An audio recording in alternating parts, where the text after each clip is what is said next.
การกล่าวธรรมะจะเด็กหน่อยนะมัตถุรัตนตยัสสะขอความนอบน้อมของข้าพเจ้าจงมีแด่พระรัตนตรัยอภิวันทนาน้อมพระจอมไตรอันล้ำค่าพระพุทธาผู้โลกตั้งเป็นองค์แก้วหน่วยปฐมอภิวาทกราบก้มพระธรรมทรงพองใสเลิศวิไลงามงดดังสุรีแยงพื้น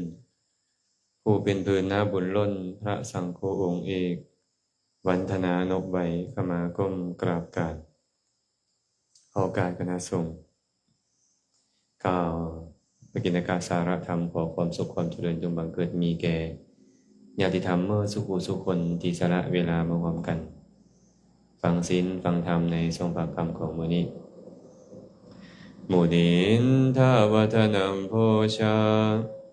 ขัพพสัมภวะสุนทรีสารนังปานินังวานีไมหังปีนะยะตังมะนังขอพระสัทธามันอำไพในห้องแห่งบงกฎคือพระโอษฐ์ของพระจอมมุนีผู้เป็นที่เพิงของสัตว์ทั้งหลายจงกระทำใจของข้าพเจ้าให้เอิบอิ่ม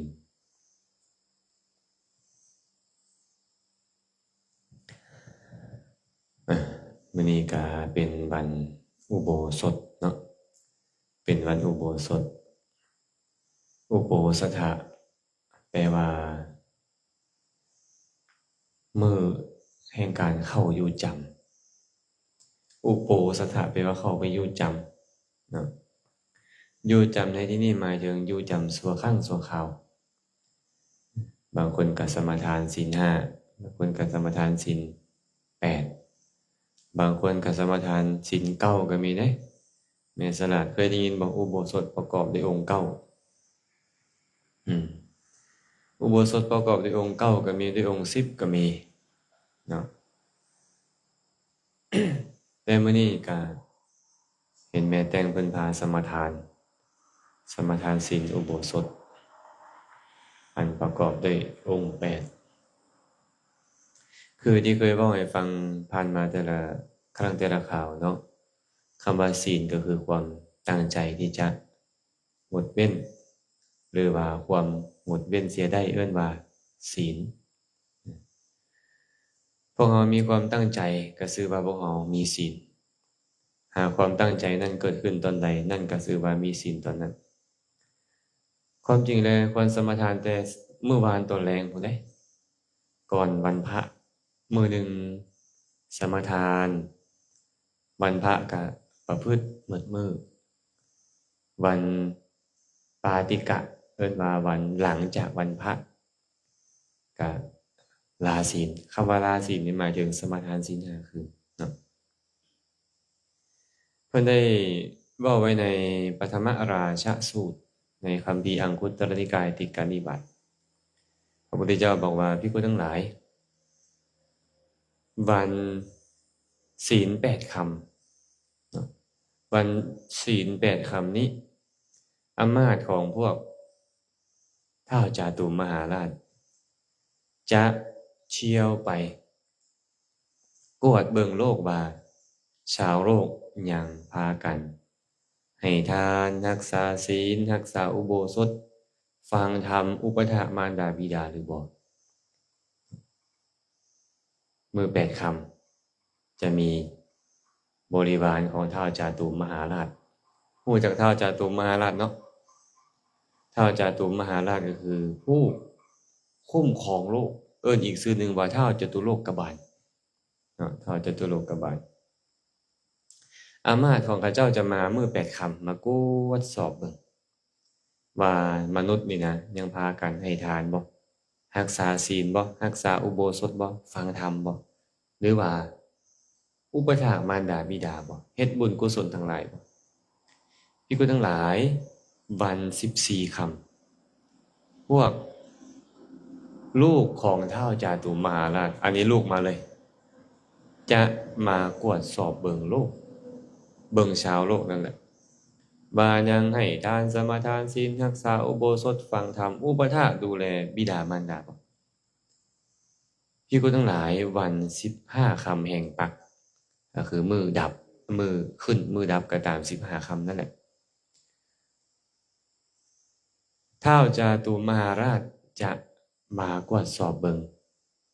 ชาวโลกว่ายังให้ทานสมาทานศีลรักษาอุโบสถฟังธรรมหรือยังอุปถากดูแลมารดาบิดาบ่ภิกษุทั้งหลายในมื้อใดก็ตามเมื่อท้าวจาตุมหาราชนี่นะนำข่าวสารไปบอกกับท้าวสักกะเทวราชท้าวสักกะเทวราชก็จะนำข่าวสารนั้นเข้าไปสู่สมาคมของเทวดาทั้งหลายในธรรมสภาเทวดาก็ฟังธรรมมือ8 ค่ำมือ15 ค่ำเป็นต้นนี่นะเขาก็ไปฟังธรรมเนี่ยท้าวสักกะเทวราชก็จะเอาข่าวไปบอกว่าทานทั้งหลายมือนี้ชนทั้งหลายมีการเข้าวัดฟังธรรมให้ทานรักษาศีลรักษาอุโบสถมีการบำรุงบิดามารดาอยู่เทวดาทั้งหลายก็จะชื่นชมยินดีพากันเบิกบานมวลซื่นว่าโอ้หนอทานทั้งหลายเทพเจ้าทั้งหลายจะบริบูรณ์อสูรจะพินาศคันเป็นแบบนี้เนี่ยเป็นตาคนมาเกิดเป็นเทพพุทธเกิดเป็นเทพธิดาลายอยู่จะไปเป็นอสูรนี่จะน้อยลงพุ่นแต่มื้อใดก็ตามหากท้าวสักกะเทวราชนำข่าวเข้าไปบอกว่ามื้อนี้มนุษย์ทั้งหลายนี่นะบ่ให้ทานบ่สมาทานศีลบ่ฟังธรรมบ่ปฏิบัติธรรมบ่อุปถากดูแลมารดาบิดาเป็นต้นเลยเทวดาทั้งหลายก็จะโศกเศร้าเสียใจกล่าวกันว่าท่านผู้เจริญทั้งหลายท่านผู้นิรทุกข์ทั้งหลายภพของเทวดาจะพินาศอสูรจะบริบูรณ์แล้วเนาะนี่แหละท้าวจาตุมหาราชทั้งสี่จะกวดสอบโลกอยู่แบบนี้มื้อนี้นี่ผู้ใดมามื้อนี้นี่ฮะท้าวจาตุมหาราชบ่หรือว่าลูกชายเพิ่นมาแม่ราชติดต่อเพิ่นได้บ่แต่ว่าพระพุทธเจ้าตรัสไว้แบบนี้พระพุทธเจ้าตรัสนี่เป็นจริงบ่จริงแน่นอนบ่มีเหลวเปล่าเนาะฉะนั้นถึงพวกเราจะฮู้หรือบ่ฮู้ก็ตามเขาก็จะมีการมาสืบข่าวเพิ่นก็เลยอธิบายไว้ในคำอธิบายว่าบ่แม่นว่าเรามาจดเอามือเดียวนั่นเด้เราก็มีเทวดาเราอื่นก่อนเทวดาประจำนครเอิ้นว่านาคระเทวดาเทวดาประจำนิคมก็เอิ้นว่านิคมะเทวดาเทวดาประจำหมู่บ้านก็เอิ้นว่าคามะเทวดาเทวดาประจำที่ต่างๆก็จะจดไว้มื้อนี้ผู้นี้ให้ทานผู้นั้นรักษาศีลผู้นี้ฟังธรรมมีการเฮ็ดบุญแบบนี้แบบนั้นเขาก็จะจดไว้ฮอดมื้อ8 ค่ำมื้อ14 ค่ำมื้อ15 ค่ำก็จะมอบรายชื่อนั้นให้กับท้าวจาตุมหาราชท้าวจาตุมหาราชก็จะนำไปหาท้าวสักกะเทวราชอีกทีหนึ่งจึงค่อยเอาข่าวไปบอกกันบางคนอาจจะมีคำถามว่าคันเขาบ่มาจดนี่นะเฮาก็สิได้บุญอยู่บ่ก็บ่ต้องสงสัยเนาะบุญมันสำเร็จไปแล้วจะมีไผมาจดหรือบ่มาจดก็ตามแม่นบ่เขาแค่เพียงอยากได้ข่าวซื่อๆว่ามีการเฮ็ดบุญอยู่เด้ออยากได้ข่าวซื่อๆเพื่อไปให้เทวดาทั้งหลายชื่นชมยินดีว่าพวกเจ้าจะมีผู้ที่มาสู่สมาคมของพวกเจ้าอยู่บ่ต้องห่วงคันพวกเฮาบ่ให้ทานบ่รักษาศีลเลยนี่เขาก็เสียใจเด้เทวดาก็เสียใจโอ้ยโอยอยู่หั่นล่ะมื้อใดพวกเฮาเฮ็ดบุญช่วงใดพวกเฮาเฮ็ดบุญเขาก็ดีใจอาตมาว่ามื้อนี้ก็ต้องรักดีใจอยู่แหละเทวดาเห็นแม่สลาดเห็นแม่แต่งมาเนาะแม่โนรามานั่งเจ้าก่ออยู่มาให้หยังกันล่ะมื้อนี้นะเขาก็บอกว่ามาฟังธรรมสนทนาธรรมมารักษาอุโบสถศีลก็จะเว้าเรื่องอุโบสถนี่แหละมื้อนี้เนาะเมื่อมารักษาศีลอุโบสถก็อยากให้เข้าใจอุโบสถศีลคืออาตมาเว้าในส่วนเบื้องต้นนั้นว่าอุโปสัทธะอุโปสัทธะคือการเข้าอยู่จำเคยมีชาดกเรื่องนึงบ่แม่นว่าต้องสมาทานศีล8จะเอิ้นว่าอุโบสถบ่แม่นเด้สมาทานอย่างใดอย่างหนึ่งว่าตลอดเวลาเท่านี้ค่อยจะรักษาอยู่แบบนี้เอิ้นว่าอุโปสัทธกัมมังคือกันอุโบสถกรรมเนาะในชาดกเรื่องนั้นน่ะ มีสัตว์4จำพวกอยู่ใกล้ฤาษีเพิ่นก็เลยเว้าเรื่องของการรักษาศีลอุโบสถของตนสัตว์บางตัวบอกว่าอยากข่มความโกรธก็เลยสมาทานอุโบสถสัตว์บางตัวบอกว่าอยากข่มความอยากค่อยอยากเกินกำลังเกินไปก็จะสมาทานอุโบสถข่มบางคนอยากข่มความฮักบางตนนั่นน่ะอยากข่มความฮักแบบนี้เป็นต้นเนาะบางถือฤาษีก็บอกอยากสมาทานศีลเพราะอยากข่มมานะถือเนื้อถือตัวค่อยจะรักษาอุโบสถเรานี่นี่ตลอดมื้อนึงคืนนึงบ่5มื้อ5คืนบ่10มื้อ10คืนเดือนนึงก็แล้วแต่อันนั้นแล้วแต่ผู้ที่สมาทานนะแต่โดยส่วนหลายแล้วอุโบสถพวกเขาก็จะถือตลอดมื้อนึงคืนนึงเนาะพระผู้มีพระภาคเจ้าตรัสไว้ในคัมภีร์อังคุตตรนิกายติกนิบาตกับภิกษุทั้งหลายว่าขออภัยตรัสกับนางวิสาขามิคารมาตานางวิสาขานี่พวกเขาก็ฮู้แล้วว่าเป็นมหาอุบาสิกาเป็นบ่อาศัยอยู่ไสเมืองสาวัตถีเป็นผู้สร้างปุปพารามถวายพระผู้มีพระภาคเจ้าพร้อมด้วยพระสงฆ์เราก็เข้าไปเฝ้าพระสัมมาสัมพุทธเจ้าพระพุทธเจ้าก็ตรัสกับเราว่าวิสาขาอุโบสถนี่นะมีอยู่3ประการอุโบสถมีอยู่3แบบเด้อ3แบบมีหยังแด1โคปาละอุโบสถ2นิคันธะอุโบสถบางทีก็อาจจะใช้คำว่าติฏฐิยะแต่อันนี้อาศัยนิคันธะอุโบสถ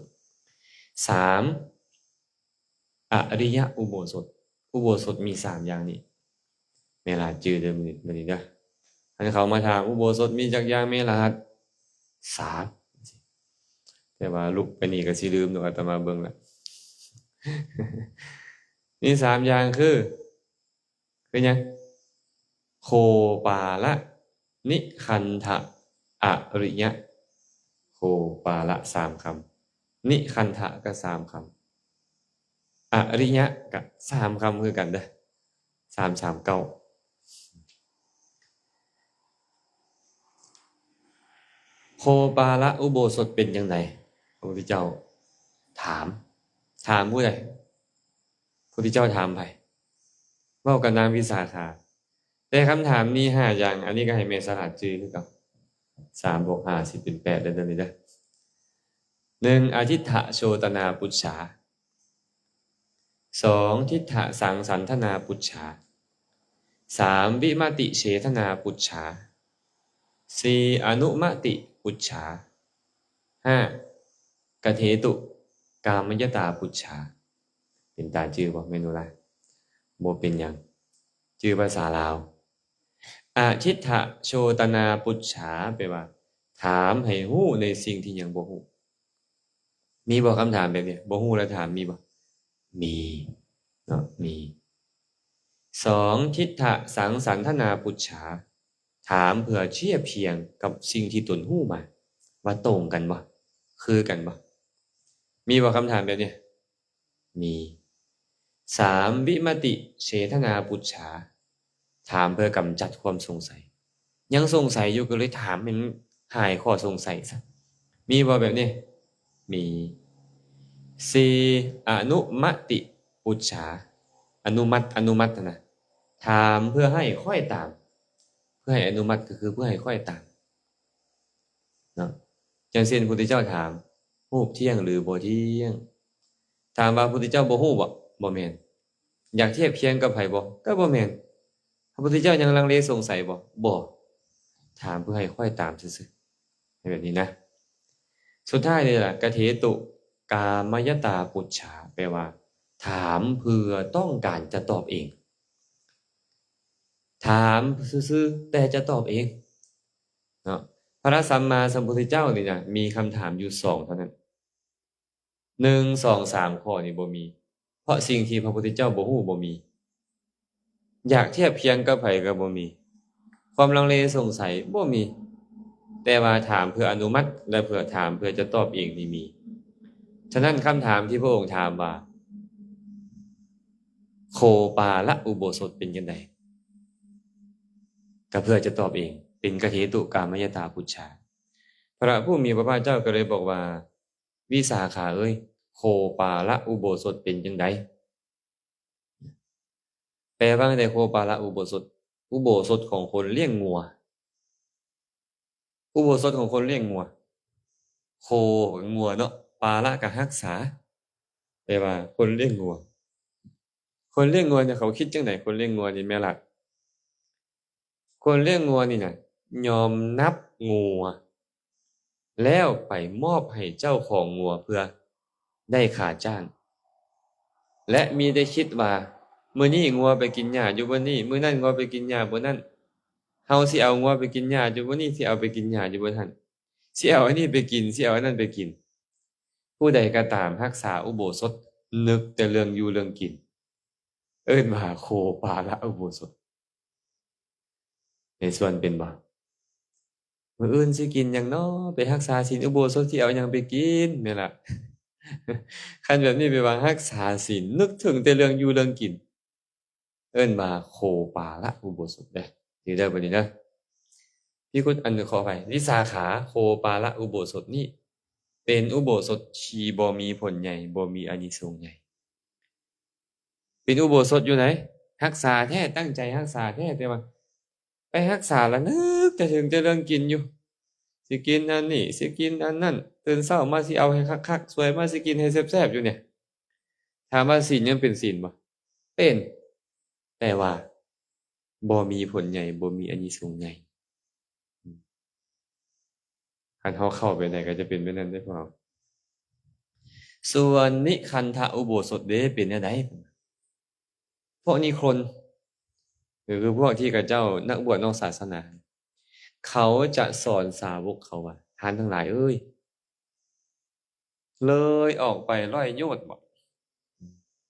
เลยไปแล้วนะให้สามารถฆ่าสามารถแกล้งสัตว์ได้คันเขาแต่นี่เขามาให้มีความกรุณาต่อเขาให้เว้นขาดจากการฆ่ามีการกำหนดพร้อมเพื่อความกรุณาบ่มี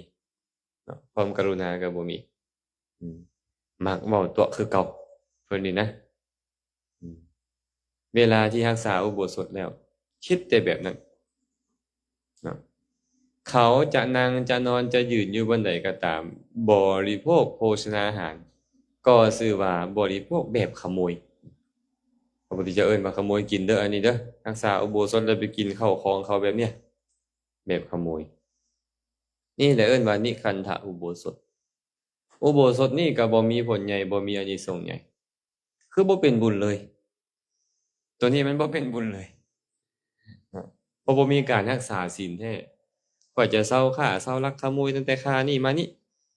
เลยหันไปไม่ค่อยสามารถฆ่าได้ค่อยสามารถลักขโมยเป็นต้นได้อยู่เจตนาที่จะบ่เฮ็ดแต่แท้มันบ่มีบุญมันก็เลยบ่เกิดคันผู้ใดรักษาไปนั่นเอิ้นว่ารักษาอุโบสถแบบพวกนิครนพวกนิครนสุดท้ายเป็นหยังอริยอุโบสถพี่คุณทั้งหลายขออภัยวิสาขาอริยอุโบสถเป็นแนวใดบุคคลบางคนในโลกนี้พิจารณาเชิงคุณของพระสัมมาสัมพุทธเจ้าอันนี้พิจารณาคุณพระพุทธเจ้าเนาะว่าพระพุทธเจ้าเป็นพระอรหันต์ตรัสรู้ชอบได้โดยพระองค์เองเทิงพร้อมด้วยวิชาและจรณะเสด็จไปดีแล้วรู้แจ้งโลกเป็นต้นอุปมาเหมือนกับบุคคลนี่นะศีรษะที่มันบ่สะอาดนี่นะบุคคลก็ต้องล้างศีรษะให้สะอาดฉันใดเพิ่นว่าอุปกิเลสแห่งใจของเพิ่นนี่นะของบุคคลผู้รักษาอุโบสถมันเกิดขึ้นเขาก็เฮ็ดให้อุปกิเลสในใจนี่สะอาดโดยการตามนึกถึงคุณของพระพุทธเจ้าเป็นต้นนั้นนี่แหละเอิ้นว่าพรหมอุโบสถรักษาอุโบสถเหมือนพรหมและเข้าไปอยู่โดยอาศัยอุโบสถแบบพรหมนั้นนี่เอิ้นว่าอริยอุโบสถประเภทที่หนึ่งเลยมารักษาอุโบสถและคิดฮอดพระพุทธเจ้าเวลาบุคคลใดบุคคลหนึ่งคิดฮอดพระพุทธเจ้านี่นะนึกถึงคุณของพระพุทธเจ้าอย่างนี้ความโลภจะหายไปความโกรธจะหายไปความรุ่มหลงจะหายไปใจของเขาย่อมเกิดปีติปราโมทย์ เมื่อเกิดปราโมทย์ย่อมเกิดปิติเมื่อเกิดปิติย่อมเกิดปัสสัทธิความสงบระงับกายเมื่อมีความสงบสุขก็เกิดขึ้นเมื่อสุขเกิดขึ้นสมาธิก็เกิดขึ้นเป็นไปเมื่อมีสมาธิตั้งมั่นก็เห็นแจ้งตามความเป็นจริงได้เนาะการที่เขาเฮ็ดแบบนี้ถึงจะไม่ได้บรรลุอย่างดอกแต่ก็คือว่ารักษาอุโบสถแบบพระอริยเจ้าคำว่าพรหมเนี่ยเป็นชื่อของพระพุทธเจ้าคือคำว่าพรหมนี่นะเป็นชื่อของพระสัมมาสัมพุทธเจ้าฉะนั้นผู้ใดก็ตามนึกถึงคุณของพระผู้มีพระภาคเจ้าอยู่ตามระลึกถึงคุณของพระผู้มีพระภาคเจ้าอยู่เขาชื่อว่ารักษาอุโบสถเหมือนผมพวกเขามารักษาอุโบสถเป็นจังได๋แม่ล่ะมื้ออื่นเฮาสิแต่งอีหยังกินเรือมาแล้วก็อิติปิโสภะคะวาอะระหังสัมมาสัมพุทโธแน่อยู่แต่แต่งได้เฮ็ดอยู่แบบนั้นน่ะหรือว่ามีแต่เคลียร์อันนี้ รักษาอุโบสถก็เคลียร์ซ้ายเคลียร์ขวาเคลียร์ซ้ายเคลียร์ขวาเขาโพดหยังกันแน่เนาะมื้อนี้เนาะคันเคลียร์ฟังธรรมกับใครนิดนึงเลยเนาะคันเคลียร์หาแต่เบิ่งหมู่โพดอีหยังเดียวแล้วโอ้แสดงว่ากุศลหายตอนนั้นกุศลหายเนาะอันนี้ข้อที่1เด้อพระพุทธเจ้าตรัสไป5ประการเด้อาตมาจะเว้าแบบย่อๆเด้อผู้ใดก็ตามรักษาศีลอุโบสถแล้วระลึกถึงคุณของพระธรรมมีธรรมที่พระผู้มีพระภาคเจ้าตรัสไว้ดีแล้วเป็นต้นบุคคลนี้นี่นะก็ยอมกำจัดอุปกิเลสแห่งใจเขาคือกันด้วยการตามระลึกถึงคุณของพระธรรมนี่แหละเอิ้นว่าธรรมอุโบสถมีตนอยู่กับพระธรรมบางคนเขาบ่ได้พิจารณาแต่พุทธคุณก็พิจารณาธรรมคุณเมื่อพิจารณาธรรมคุณอยู่จิตใจมันเกิดความปราโมทย์ปีติปัสสัทธิสุขและสมาธิตามลำดับกิเลสแทนที่มันจะฟูเนาะมันก็หายและพระองค์ก็ตรัสไปอีกหลายอย่างได้นึกถึงคุณของพระสงฆ์ก็ตามนึกถึงศีลของตนก็ตามศีลที่ตนรักษามาก่อนหน้านั้นหรือว่าในขณะนั้นก็ตามหรือนึกถึงเทวดาทั้งหลายโดยนึกถึงคุณของตัวเองเอาเทวดานี่มาเป็นสักขีพยานว่าเทวดามีศีลศรัทธาศีลสุตตะจาคะปัญญาแล้วจึงไปเกิดเป็นเทวดาสั้นนี้สั้นนั้นข้อยก็มีศรัทธาอันนั้นมีศีลอันนั้นมีจาคะสุตตะจาคะปัญญาอันนั้นนี่ก็เอิ้นว่าอุโบสถแบบพระอริยเจ้าอีกประการนึงเนาะพระองค์อ้างมาหาอย่างแต่ความจริงแล้วพระองค์อยากจะเว้าไปหลายก็หันก็ได้เด้แต่ว่าพอดีแล้วพอเหมาะแล้วเพิ่นข้ามหยังไปนี่ในบรรดาอนุสติข้ามหยังไปข้ามจาคานุสติตอนนั้นบ่เน้นจาคานุสติเลยไปเน้นแต่พุทธานุสติธรรมานุสติสังฆานุสติศีลานุสติแล้วก็ไปเทวตานุสติผู้ใดก็ตามมารักษาอุโบสถแล้วมาตามระลึกถึงอนุสติตนเรานี่อยู่นี่นะคนนั่นชื่อว่ารักษาอุโบสถแบบพระอริยเจ้าเป็นอย่างจะเอิ้นว่าแบบพระอริยเจ้าเพราะว่าพระอริยเจ้าทั้งหลายนี่อยู่แบบนี้โดยปกติเคยมีเจ้าสากยะคนหนึ่งชื่อว่าเจ้ามหานามะสมัยที่พระสัมมาสัมพุทธเจ้าประทับอยู่ที่นิโครธารามเราเข้าไปเฝ้าพระพุทธเจ้าก็ไปถามพระพุทธเจ้าว่าข้าแต่พระองค์ผู้เจริญพระโสดาบันผู้มีธรรมอันบรรลุแล้วเข้าถึงกระแสแล้วนี่นะผู้ฮู้แจ้งธรรมแล้วเนี่ยมีปกติอยู่แบบไหนคะเนี่ยเพิ่นอยู่แบบไหนพระโสดาบันเป็นต้นเนี่ยเพิ่นอยู่กันจังได๋พระพุทธเจ้าก็เลยบอกว่าพระโสดาบันเป็นต้นผู้ฮู้ทั่วถึงธรรมฮู้แจ้งอริยสัจ4แล้วเป็นต้นนี่นะมีปกตินึกถึงพระพุทธเจ้าพระธรรมพระสงฆ์ศีลจาคะและเทวตานุสติอยู่เพราะเวลาใดก็ตามที่เขานึกถึงคุณของพระพุทธพระธรรมพระสงฆ์คุณของศีลคุณของจาคะและคุณของตนโดยเอาเทวดามาเปรียบเทียบนี่นะราคะจะบ่เกิดในใจเขาราคะจะหายไปโทสะจะหายไปโมหะจะหายไปใจของเขาอันนั้นก็เป็นใจที่สะอาดบริสุทธิ์ เขามีปกติอยู่แบบนี้เพิ่นน่ะ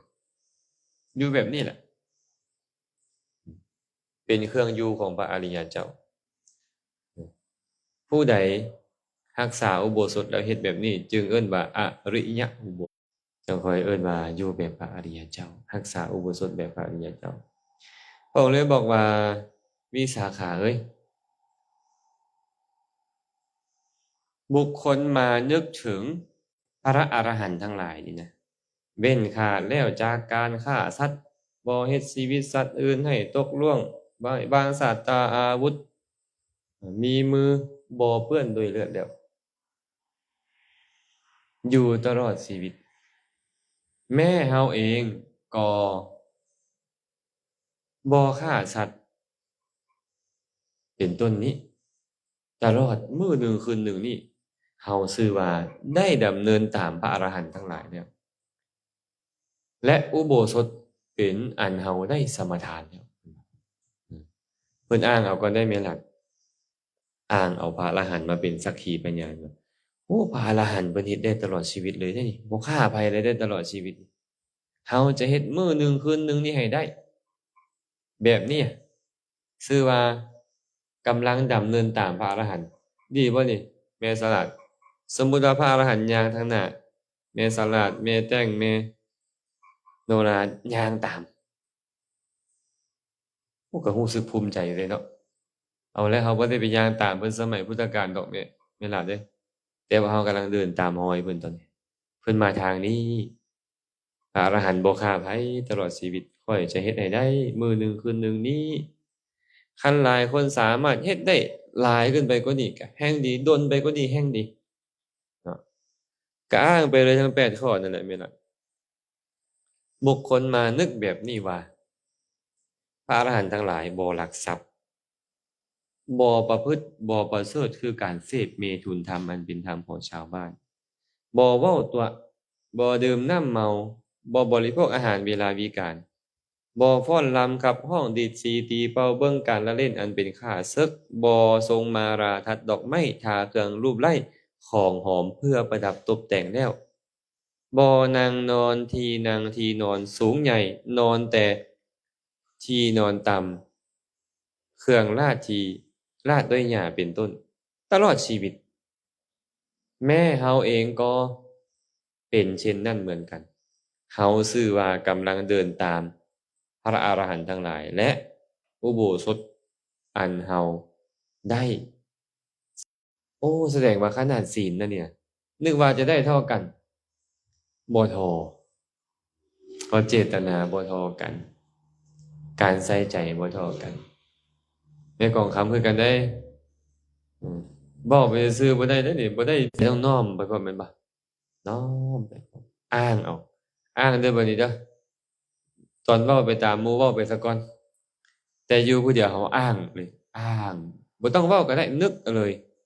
พระอรหันต์เพิ่นบ่ฆ่าสัตว์บ่ลักทรัพย์บ่เสพเมถุนบ่เว้าตั่วบ่ดื่มน้ำเมาบ่บริโภคอาหารเวลาวิกาลบ่ฟ้อนรำกับร้องดีดสีตีเป่าเบิ่งการละเล่นทรงมาราทัดดอกไม้ทาเครื่องรูปไล้ของหอมบ่นั่งบ่นอนนอนที่นั่งที่นอนสูงใหญ่ตลอดชีวิตข้อยก็จะเฮ็ดแบบนี้ข้อยจะเฮ็ดแบบนี้ตลอดมื้อหนึ่งคืนหนึ่งนี่เชื่อว่าข้อยกำลังดำเนินตามเพิ่นแล้วนี่นะอุโบสถศีลข้อยก็มีบ่ต้องเว้าซ้ำสมาทานศีลอุโบสถบ่ต้องเว้าก็ได้เดะคือความตั้งใจศีลคือความตั้งใจแม่นบ่อานิสงส์ใหญ่บ่ล่ะบัดนี้พระพุทธเจ้าบอกว่าอุโบสถอันประกอบด้วยองค์8นี้นะและอยู่แบบที่เว้ามาเมื่อกี้นี่คือนึกถึงคุณของพระพุทธเจ้าเป็นต้นนี่เป็นอุโบสถที่มีผลใหญ่มีอานิสงส์ใหญ่มีความรุ่งเรืองใหญ่แผ่ไพศาลรักษาศีล8คือกันแต่อานิสงส์บ่คือกันเพิ่นเว้าจังได๋ข้อแรกนึกถึงแต่เรื่องกินอานิสงส์น้อยเพิ่นว่าคันนึกถึงพระพุทธเจ้าอานิสงส์ใหญ่เด้คันนึกถึงพระอรหันต์ก็เป็นพระสงฆ์แม่นบ่ก็อานิสงส์ใหญ่เนี่ยก็ต้องนึกถึงก่อนเนาะ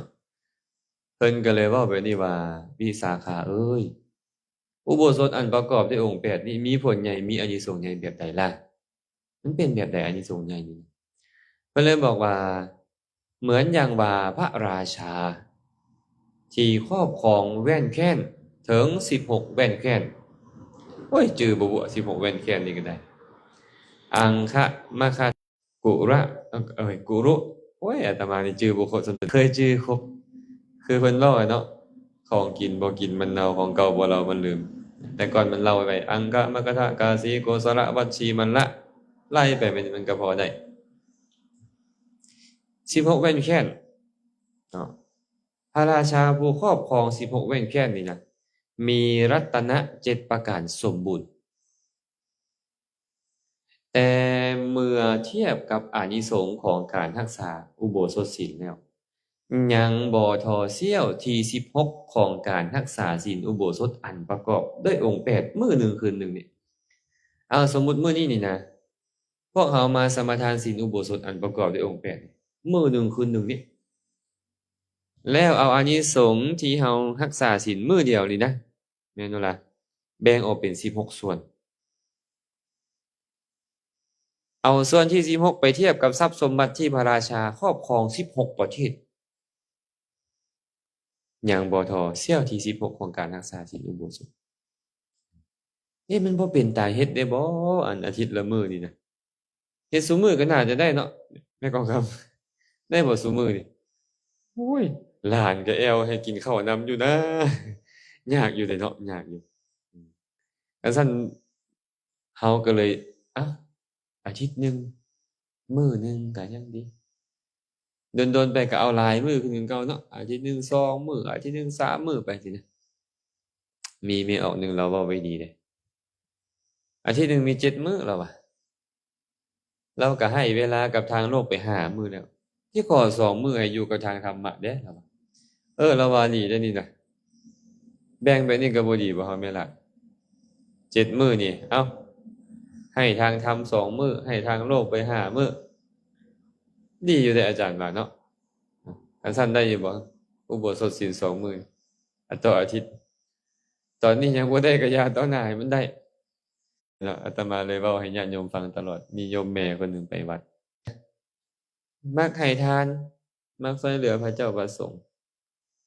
ก็เลยยั่วเรารักษาศีลอุโบสถมีอานิสงส์ใหญ่อานิสงส์ไพศาลนะเกื้อกูลแก่สวรรค์นิพพานเอาจักมื้อได้เป็นหยังโอ้ยอาจารย์เอ้ยข้าน้อยก็เฮ็ดได้หมดนั่นแหละแต่ว่าข้อเดียวที่ข้าน้อยเฮ็ดบ่ได้ข้อใดล่ะข้อบ่แต่งหน้านี่นะเพิ่นว่าเอาอยู่เฮือนผู้เดียวก็ได้แต่งว่าแต่งแล้วแต่งให้ไผเบิ่งก็แต่งเบิ่งเองนี่แหละเพิ่นว่าไปนั่งแต่งคิ้วจนก็หมดไปครึ่งชั่วโมงแล้วแต่งเบิ่งเองว่าซั่นอยู่ผู้เดียวนะอยู่ในห้องผู้เดียวเดี๋ยวแต่งเบิ่งเองก็เลยบอกว่ามันบ่มีผู้ใดมาเห็นเฮานะบ่อยากให้หมู่เห็นนั่นหน้าตัวเองที่มันย่อนมันยานนั่นมันเท่าเลยเดะเนาะคันได้รักษาเขาได้ก็สิขออยู่ในห้องผู้เดียวบ่เป็นหยังคอยรักษาเถาะสิอยู่ในห้องผู้เดียวอยู่บ่ได้ผู้เดียวก็อย่าให้รักษาแล้วมันดีหมดเพิ่นก็ตัดสินใจอยู่เดะตัดสินใจรักษามื้อหนึ่งเอาแมสมาปิดหน้าไว้อืม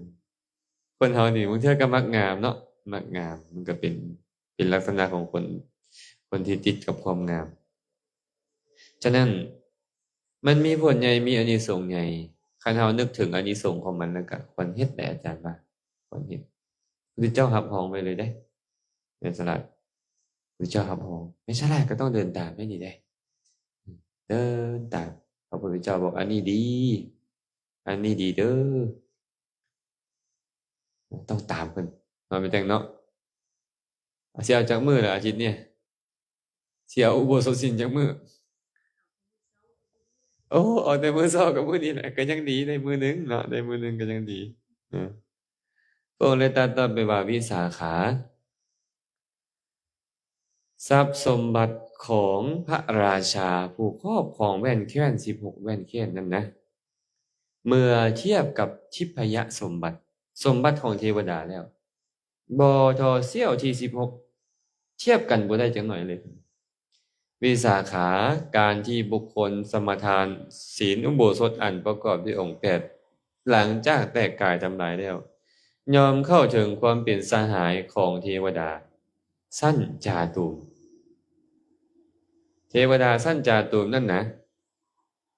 มนุษย์อายุ50 ปีเท่ากับมื้อหนึ่งคืนหนึ่งของเทวดาสั้นจาตุมโดย30 มื้อเป็น1 เดือน12 เดือนเป็น1 ปีเทวดาสั้นจาตุมนั่นมีอายุอยู่500 ปีทิพย์ถึงจะปี50 ปี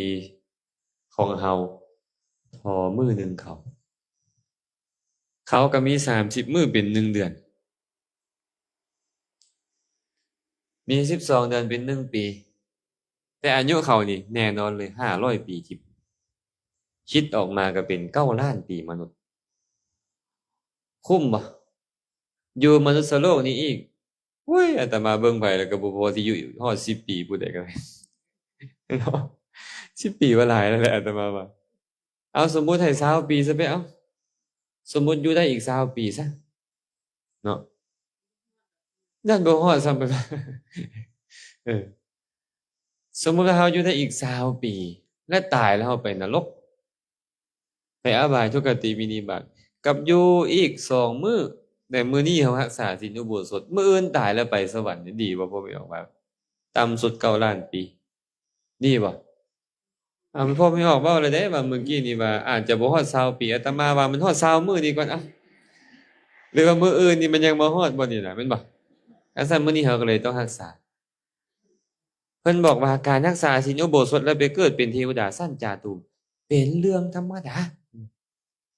และเสวยสุขอยู่9 ล้าน ปีเนี่ยเป็นเรื่องธรรมดาหลาย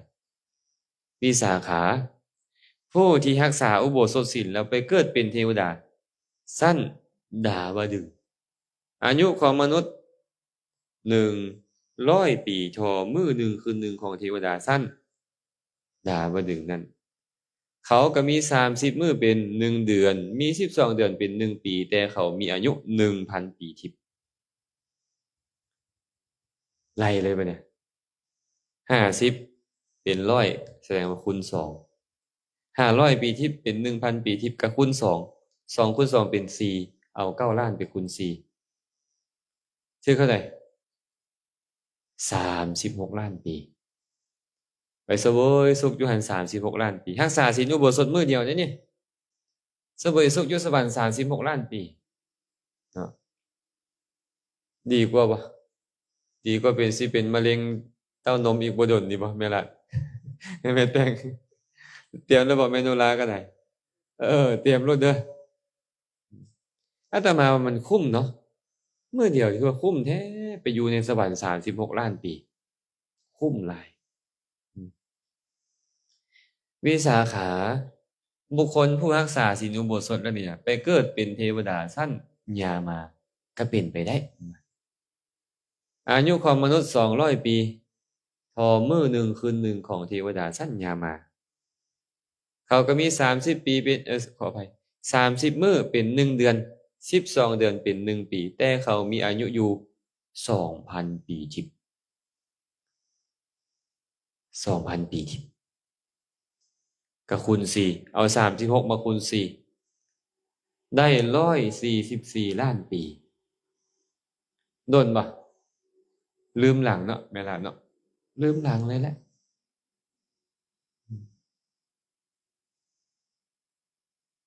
เพิ่นก็ไล่ไปเรื่อยอาตมาจะไปไวแล้วได้บ่เนี่ยเทวดาสั้นสูงขึ้นไปอีกสั้นดุสิตอายุของมนุษย์เท่าใดเมื่อกี้นี่200แล้วแม่นบ่อันนี้เป็น400 ปีมนุษย์ทอมื้อหนึ่งคืนหนึ่งของเทวดาสั้นดุสิตเขาก็มี30 มื้อเป็น1 เดือน12 เดือนเป็น1 ปีแต่เขามีอายุอยู่ 4,000 ปีทิพย์ก็เอา144ไปคูณให้4 576 ล้าน ปีมนุษย์แม่แต่งรักษาศีลอุโบสถมื้อหนึ่งไปเสวยสุข576 ล้าน ปีคุ้มบ่แม่นบ่ล่ะคุ้มแล้วเฮ็ดเด้อเฮ็ดเรื่อยๆส่วนเทวดาสั้นนิมมานารดีนี่ล่ะอายุของมนุษย์800 ปีท อมื้อหนึ่งคืนหนึ่งของเทวดาสั้นนิมมานารดีเขาก็มี30มื้อเป็น1 เดือน12 เดือนเป็น1 ปีทิพย์เขาอายุเขามี8,000 ปีทิพย์เก่า576ก็คูณให้2,304 ล้านปีมนุษย์โดนนานเนาะโดนนานรักษาศีลอุโบสถมื้อเดียวเสวยสุขอยู่สวรรค์2,000 กว่าล้านปีนี่แหละอายุของเทวดาสั้นปรนิมมิตวสวัสดีสั้นสุดยอดของกามวจรแล้วอันคำว่าสวรรค์สั้น7สวรรค์สั้น7เนี่ยบ่มีเด้อบ่คือซื่อๆดอกสวรรค์สั้น7นั่นบ่มีคันสวรรค์สั้นกามวจรมีแต่6สั้นนี่สั้นปรนิมมิตวสวัสดีนี่นะอายุของมนุษย์ 1,600 ปีต่อมื้อหนึ่งคืนหนึ่งของเขาแสดงมาตั้งแต่พระพุทธเจ้าปรินิพพานมาเนี่ยยังบ่ฮอด2 มื้อเขาซ้ำได้เขายังม่วนบ่คันฮอด2 มื้อซ้ำเบิ่งดูหั่นน่ะไอ้ความม่วนของเขาลองคิดเบิ่งว่ามันสุขส่ำใดล่ะพวกเขาเนี่ยไปกินข้าวแซ่บๆนำหมู่บ่พอ30 นาทีก็ยังว่าสุขหลายแล้วเนาะแต่เขานี่มันยิ้มแย้มเบิกบานม่วนซื่นอยู่เขาบ่สนดอกไม่ออกแขกนั่งโจโกป้อนข้าวลูกอยู่เฮือนเขาบ่สนโอ้ยเขาเสวยสุขอยู่สวรรค์เพิ่นนางสนมเป็นโกฏนางสนมเป็นโกฏขนาดท้าวสักกะเทวราชนี่2 โกฏครึ่งได้แม่นบ่ล่ะเอ้ยบริวารเราหั่นนะนางสนมเรา2 โกฏครึ่งโกฏหนึ่ง10 ล้าน2 โกฏครึ่งเท่าใด25 ล้านนางอะเขาสิมาสนหยังอันน่ะภาคย่อๆคือเฮานี่เนาะแม่นบ่ล่ะเนาะเขาสิไปสนอีหยังก่อนเนี่ยเบิ่งนางสนมเขามีแต่ผู้งามๆเลือกเอาเลยเขาบ่สนเฮาแล้วเนาะและ1,600 ปีทอมื้อเดียวเขาเองข้อยขอเสวยสุขจักมื้อหนึ่งแล้วจังสิกลับไปเบิ่งพี่น้องโอ้ยเฮาตายไปจักชาติแล้วก็บ่จักแม่นบ่เป็นหยังเขาไปเสวยสุขแล้วเขาคือบ่มาหาข้อยเลยบ่มาเบิ่งข้อยเลยมันม่วนน่ะเขาก็ขอไปม่วนจักมื้อหนึ่งเวลาตาย3 เทื่อแล้วบ่ว่าแต่3ดอกเวลาเนาะหลายเทื่อแล้วเนาะอ้าว1,600 ปีอะแต่เขาก็มี30 มื้อเป็น1 เดือน12 เดือนเป็น1 ปีแต่อายุเขา16,000 ปีทิพย์16,000 ปีทิพย์9,216 ล้านปีมนุษย์โดนนานบ่โดนนานเองแหละอาตมาว่าโดนนานเสวยสุขอยู่น่ะพระพุทธเจ้าก็บอกกับนางวิสาขาว่าการที่บุคคลรักษาศีลอุโบสถอันประกอบด้วยองค์8หลังจากแตกกายทำลายแล้วไปเกิดเป็นเทวดาสั้นจาตุมก็มีดาวดึงส์ก็มียามาก็มีดุสิตก็มีนิมมานารดีก็มีปรนิมมิตวสวัสดีก็มีเพราะฉะนั้นแหละที่เฮากล่าวว่าทรัพย์สมบัติของพระราชาครอบครองแว่นแค่น16แว่นแค่นนบ่ได้เสี้ยวที่16ของการรักษาศีลอุโบสถบ่ได้เสี้ยวที่16ของทิพยสมบัตินี่เฮาอาศัยเหตุนี้แหละจังกล่าวข้อยบ่ได้เว้าเรื่องอื่นเด้นี่ข้อยกำลังชี้แจงให้พวกเจ้าฮู้ว่าที่ข้อยเว้าหมายถึงพระพุทธเจ้าตรัสไว้นั่นก็สรุปเป็นคาถาการบ่ฆ่าสัตว์บ่ลักทรัพย์บ่ประพฤติผิดในกามเป็นต้นนั้นเนาะบ่ประพฤติสิ่งที่บ่ประเสริฐนั่นน่ะคืออุโบสถอันประกอบด้วยองค์8นี่นะมีผลใหญ่มีอานิสงส์ใหญ่พระจันทร์และพระอาทิตย์ส่องสว่างโคจรไปทั่วโลกส่องแสงสว่างไปฮอดไสได้ทรัพย์สมบัติที่มีในภาคพื้นดินนั่นบ่ว่าจะเป็นแก้วมุกดาแก้วไพฑูรย์แก้วมณีแก้วพิลาอีหยังต่างๆพร้อมทั้งเงินพร้อมทั้งทองคำเพชรนิลจินดาที่มีอยู่ทั่วพื้นแผ่นดินนั้นพร้อมทั้งพระจันทร์และพระอาทิตย์พระจันทร์นี่น่ะความกว้างเส้นผ่าศูนย์กลาง49 โยชน์พระอาทิตย์เส้นผ่าศูนย์กลาง50 โยชน์พระจันทร์นี่เป็นก้อนเงินพระอาทิตย์เป็นก้อนทองคำลองคิดเบิ่งกันแล้วกันว่าคันเทียบเป็นมูลค่าเป็นราคามันอุปมาบ่ได้เทียบบ่ได้เลยแม่นบ่ ยังบ่ได้เสี้ยวที่16ของอุโบสถอันประกอบด้วยองค์8นั้นซ้ำบางบ่อนอธิบายแบบนี้เพิ่นว่าเอาอานิสงส์ของการรักษาศีลอุโบสถมื้อหนึงหั่นน่ะแบ่งเป็น16ส่วนและเอาส่วนที่16หั่นน่ะมาแบ่งออกเป็นอีก16ส่วนอีกขยายออกไป16เทื่อคือบ่อยากให้เป็นเสี้ยวๆๆๆเข้าไปอีกหั่นน่ะก็ยังมีผลใหญ่มีอานิสงส์ใหญ่กว่าทรัพย์สมบัติที่มีในภาคพื้นดินนั่นอีกโอ้แสดงว่าอานิสงส์หลายเนาะแต่ว่าคนเฮาบ่อยากบ่มักเฮ็ดคันบ่ซั้นนี่โอ้ยสิพระเราเฮ็ดดลกว่านี้แล้วมื้อนึงน่ะตอนแรกก็จับคำเข้าบักใหญ่พุ่นเลยบ่เรามาลง TikTok ให้พ่อแม่ออกเบิ่งเห็นบ่เออแต่เราบ่อยากเอาเราบ่มักบุญหลายหลายคนคิดว่าบุญหลายแล้วตายไวคนบุญหลายแล้วอายุยืนพวกเฮาฮู้กันหมดแล้วเดี๋ยวนี้พ่อไม่ออกแม่นบ่นักปราชญ์ผู้มีปัญญาควรเฮ็ดจังไดควรซ่องเสพฐานะนั้นอันเป็นเหตุให้ได้ความสุขอันเกษมแต่พวกเขาบ่ยอมบ่ยอมเขาก็ฮู้อยู่ว่ามันมีผลใหญ่มีอานิสงส์แต่ว่าเฮ็ดบ่ได้มันยากอันนำคิวนี่นะเดี๋ยวนี้นี่นะเนาะบ่ได้แต้มคิวแม่นบ่แม่ใหญ่อืมมันยากนำตัวนี้นี่นะอาตมาเคยเว้าหยอกไม่ออกไม่ออกเป็นหยังคือบ่มารักษาศีลเด้ค่าไปหาเงินหวายวะกระเป๋าแบรนด์เนมเพิ่นกับผ้าเบี่ยงเพิ่นเนาะขายค่าเพิ่นว่าคันบ่แต้มหน้างามๆเขาก็บ่ซื้ออีกเด้อหั่นน่ะเบิ่งแม่ค้าบ่เป็นตาเทศเขาว่าบ่ซื้อดอกคันแม่ค้าบ่งามเขาก็บ่อยากซื้ออีกเออแม่ค้าตาตูบเขาก็บ่ซื้ออีกเด้อเห็นไหมก็ต้องแต้มคิ้วงามๆหางตาสวยๆเนาะปากก็ต้องแดงๆอีกแม่นล่ะเด้อมันก็เลยเป็นให้มาเฮ็ดบ่ได้รักษาศีลอุโบสถบ่ได้เขาก็บอกจังซี่แหละค่าไปเวียกค่าไปขายดินดอนตอนหญ้าก็ว่าไปพวกขายดินก็ได้เนาะพวกไปลมธุรกิจการงานเฮ็ดนี่เฮ็ดนั่นเขาก็ค่าเบิดแหละอาตมาก็เลยถามว่าเอาจังซี่ถ้ามีคนมาจ้างพวกนี้ออกมารักษาศีลมื้อละ2ล้านบาทพวกออกไม่ออกเอาบ่อาตมาถามมันพวกนี้เอาบ่โอ้ยเอาโพด3ปีหรือว่า30ปีก็บ่ฮู้ว่าสิฮอดบ่บางคนเนาะอัน2ล้านบาทนี่หั่นน่ะ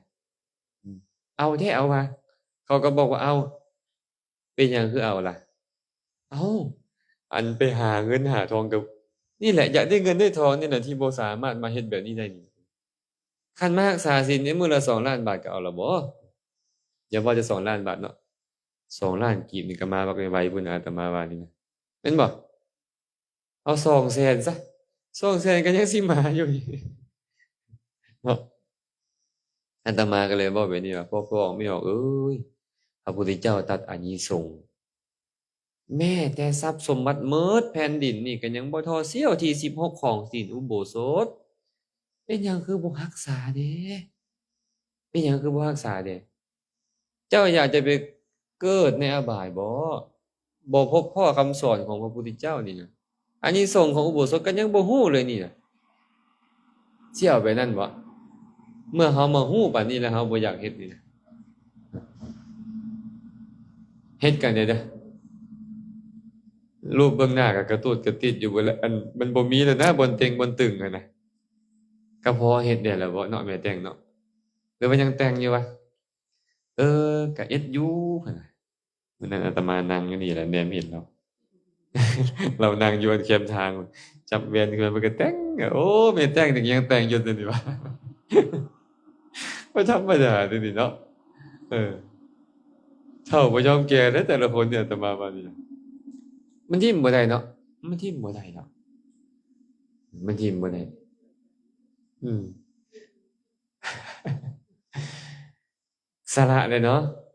คันบ่ได้ตลอดก็บ่เป็นหยังเด้อวันศีลให้เฮ็ดเดือนหนึ่ง4มื้อนี่อาตมาว่าน่าจะพอได้อยู่ดอกน่าจะพอได้และการรักษาศีลอุโบสถบ่แม่นเรื่องของคนเฒ่าคนแก่เด้บ่แม่นเรื่องของคนไปวัดไปวาเด้เป็นเรื่องของทุกคนเลย เมื่อมันมีอานิสงส์แบบนี้นะทุกคนก็ควรเฮ็ดแม่นบ่ทุกคนก็ควรเฮ็ดเนาะแล้วนำมื้อนี้ก็เว้าเรื่องของอุโบสถให้ฟัง ก็เพื่อเวลาเพื่อให้พวกเราได้สนทนาธรรมก็เว้าอานิสงส์ให้พวกเราได้ฮู้พอโอกาสต่อไปถึงแม้นว่าพวกเราอยู่ผู้เดียวอยู่บนใดบนหนึ่งก็สามารถที่จะรักษาศีลอุโบสถได้และอานิสงส์มันก็กว้างใหญ่ไพศาลแบบนี้พอเนาะเอาละเนาะก็อนุโมทนาบุญนำมาสู่ทุกคนผู้ใดมีคำถามอันใดอยากนำมาสนทนากันสามารถเอามาสนทนาได้ไม่อยู่หันเด้อใกล้ๆแม่แต่ง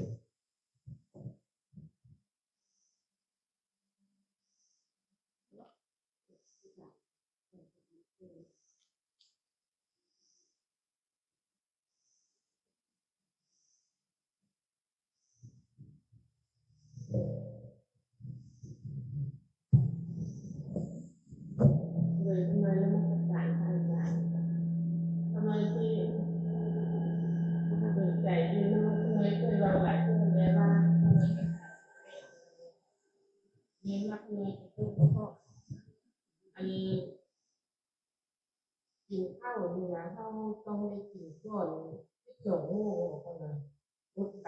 11 โมงที่ไปถึงกระหอดขึ้นเช้าถึงคนละดูว่าอุดติดเกตใจไปหาใจเลยอย่างนี้เขาเลยไปยังทักษะดีคือว่ามันพาเขาโคตรเลยตัวมันติดยาสาธุคำถามเด้อตามมารักษาศีลอุโบสถนี่นะข้อวิการะภูชนาเนี่ยต้องงดอาหารงดตั้งแต่เวลาใดไปพระพุทธเจ้าบอกแต่ว่าบ่บริโภคอาหารในเวลาวิกาลหรือในเวลาราตรีเป็นบอกเพิ่นใส่โบหารนี่เพิ่นใส่ไว้ในพยัญชนะของศีลเพิ่นใส่กับวิการะโภชนาโภชนาตัวนี้แปลว่าการกินวิการะแปลว่านอกเวลาเวลานี้เป็นอะไรล่ะการกินในสมัยก่อนมีอยู่2เวลาเฮาจื้อไว้นี่กันเด้อการกินสมัยก่อนมี2เวลาเวลาเช้าและเวลาแลงเราบ่ได้กินคือเฮา3-4เทื่อเอาเด้สมัยก่อนนี่นะเวลาพระภิกขุออกบวชเนี่ยพระพุทธเจ้าเลยบอกว่าเป็นผู้มีพัดหนเดียวเคยได้ยินบ่เอกพัตติโกผู้มีพัดหนเดียวคำว่าหนภาษาไทยเขาไปแปลว่ามือเดียวภาษาบ้านเราก็แปลว่าคาบเดียวแต่คาบเดียวนี่อย่าเข้าใจว่ากินเทื่อเดียวเพิ่นเลยกำหนดมาแบบนี้ว่าตั้งแต่เช้าฮอดเที่ยงวันเอิ้นว่าคาบหนึ่งเลยเที่ยงวันไปจนฮอดก่อนอรุณขึ้นเอิ้นว่าคาบที่2ผู้รักษาศีลอุโบสถก็ตามผู้ออกบวชเป็นบรรพชิตก็ตามควรเว้นจากการบริโภคเลยเที่ยงวันไปนั้นตั้งแต่อรุณขึ้นนี่นะแจ้งขึ้นมานี่นะพอแต่แสงสว่างมันพุ่งขึ้นมาพวกเราเคยได้ยินบ่อันเสียงนกฮ้องตอนเช้าๆเขามักเว้าเป็นอรุณเบิกฟ้านกกาโบยบินเห็นบ่อรุณเบิกฟ้ามาบ่แม่นมาพระอาทิตย์ต้องขึ้นเด้แสงมันซื่อๆขึ้นมาตั้งแต่เวลานั้นไปจนฮอดเที่ยงวันนี่เอิ้นว่าในการเลยเที่ยงวันไปจนฮอดก่อนอรุณขึ้นเอิ้นว่าวิการการที่เฮาจะกิน3เทื่อ4เทื่อก็ควรเพิ่นเลยเว้าให้หลายๆไปเลยว่าแม้จะกินเป็น10เทื่อก็ควรแต่เช้าฮอดเที่ยงหันน่ะถ้าซั่นครูบาอาจารย์ก็จะไปว่าให้เพิ่นได้เห็นเพิ่นกิน2เทื่อ3เทื่อก็ได้ผู้ใดอยากจะรู้รายละเอียดไปเบิ่งในพระสูตรในคัมภีร์อังคุตตรนิกายสัตตกนิบาตอารักขานุสาสนีสูตรพระพุทธเจ้ายกเรื่องของอารักขะศาสดาสอนสาวกของเพิ่นสอนว่าจังไดล่ะอายุของสัตว์ทั้งหลายเล็กน้อยชั่วขณะเดียวเป็นไปไวควรถูกต้องด้วยปัญญาควรเฮ็ดกุศลควรประพฤติพรหมจรรย์เพราะความตายจะบ่มาถึงบ่มีเพิ่นก็อุปมาหลายอันหลายอันแนวแหละอุปมาเหมือนหยาดน้ำข้างเทิงยอดหญ้าบ่อุปมาเหมือนหอยขีดอยู่เทิงน้ำบ่หลายอันหลายอย่างสุดท้ายแล้วพระพุทธเจ้าก็สรุปว่าอารักขศาสดานี่นะอายุของเราในสมัยนั้นนี่60,000 ปีเราก็ยังสอนลูกศิษย์เราบ่ให้ประมาทบ่ให้ประมาทแต่ว่าคนปัจจุบันนี้100 ปี หากจะเว้าให้ถูกต้องนี่นะก็คือคนสอนคืออารกะสอนนั้นแสดงว่าคำสอนของอารกะศาสนานี่นะก็เป็นสุภาษิตมาตั้งแต่สมัยคนอายุ60,000 ปีมาพุ่นพระพุทธเจ้าก็ยังมาสอนแบบเราคือกันเนาะพระองค์ก็ไล่ให้ฟังบัดนี้ว่าคนทั้งหลายผู้เกิดมา100 ปีนี้นะ100 ปีนี้มีจักมื้อแม่นล่ะปีหนึงมี360 มื้อ100 ปีมีจักมื้อฮะเอา10 ปีก่อน3,600 100 ปีเด้36,000ถ้ากินข้าวนี่นะเพิ่นว่าถ้าบ่นับการอดบ่นับการกินนมพ่อนมแม่บ่นับการรักษาอุโบสถนี่นะคนจะบริโภคอาหารอยู่ 72,000 คาบ 72,000 คาบเอา 72,000 คาบก็แสดงมื้อละ2 คาบมื้อละ2 คาบเด้คือคาบเช้าและคาบแลงเพิ่นว่าอาจารย์อยู่หั่นเว้าไว้ชัดเจนเลยว่าเขากินข้าวกัน2 คาบสมัยก่อนคาบเช้าและคาบแลงตั้งแต่ก่อนตั้งแต่อรุณขึ้นจนฮอดเที่ยงเอิ้นว่าคาบหนึงเจ้าจะกินจักเทื่อก็อย่าเจ้าเอิ้นว่าคาบหนึงและหลังเที่ยงไปฮอดก่อนสว่างเอิ้นว่าอีกคาบหนึงแบบนี้เนาะฉะนั้นที่แม่กองคำเพิ่นถามมาว่าสันฮอดใส่กินฮอดใส่ได้ฮอด12 โมงฮอดเที่ยงเลยแหละแต่ว่าเลยเที่ยงไปหน่อยหนึงก็เอิ้นว่าวิกาลแล้วต้องงดสมมุติว่าเฮาอดข้าวแรงบ่ได้ดอกแต่ว่าเฮาก็กิน2ซะเช้ามาก็กินซะประมาณ7 โมงบ่8 โมงก็กินแล้วก็ไปกินตอน12ก่อนฮอด12 โมง11 โมง11 โมงครึ่งก็กินให้มันอยู่ไปฮอดหรือพวกอาตมานี่ไปกินตอน11 โมงให้มันกุ้มไปเลยให้มันกุ้มไปเลยเทื่อเดียวแต่ว่า11 โมงพอดีสั่นแล้วก็12 โมงพอดีหรือว่าก่อน12 โมงก็แล้วเนาะอืม เพิ่นน้อยอยู่พวกเจ้ามาสู่พวกพระคือว่าถ้าเดี๋ยวกินข้าวแลงเพิ่นก็มาหับสิเทศอันนั้นได้บ่ว่าติอันนั้นสิได้บ่ว่าสิบ่ถือศีล8ถือตอนใดก็ได้ถือตอนใดก็ได้จะกินมื้อละจังถือก็ได้แต่ว่าอานิสงส์มันก็น้อยลงอะนะมันบ่ได้คือหมู่สมทานแต่เช้าเพิ่นตัวเองแล้วมาสมทานตอนนี้ไปเจตนาของตัวเองก็มีกำลังอ่อนกว่าเพราะว่าอิ่มมาเรียบร้อยแล้ว บ่คือคนที่เขามีเจตนาตั้งมาตั้งแต่เช้าพุ่นนะแต่ว่าถามว่าได้อานิสงส์บ่ได้เด้เคยมีเรื่องเกิดขึ้นในสมัยพุทธกาลเนาะมีคนใช้ของอนาถบิณฑิกะเศรษฐีมาขอรับจ้างอยู่เฮือนอนาถเราก็ยังบ่ฮู้นี่ประเพณีของเฮือนอนาถนี่ว่าวันศีลอุโบสถนี่อนาถบิณฑิกะเศรษฐีต้องให้คนในเฮือนรักษาศีลอุโบสถหมดดีเด้เวลาเราบ่คุมมื้ออื่นน่ะมื้ออื่นจากวันพระเราบ่คุมแต่วันพระต้องเช้าแม้แต่เด็กน้อยเกิดใหม่ยังกินนมก็ต้องให้บ้วนปากฮอดเที่ยงแล้วต้องบ้วนปากออกคันมันให้มันแอวจึงค่อยเอาน้ำผึ้งเอาหยังมาแจะให้ปากให้มันกินพุ่นน่ะเราฝึกตั้งแต่ยังน้อยพุ่นน่ะให้ฝึกอยู่เฮือนเราหั่นอนาถนี่นะทีนี้มีอุบาสกคนหนึ่งก็เลยมาขอเฮ็ดเวียกนำทุกข์ยากแฮงทุกข์ยากแฮง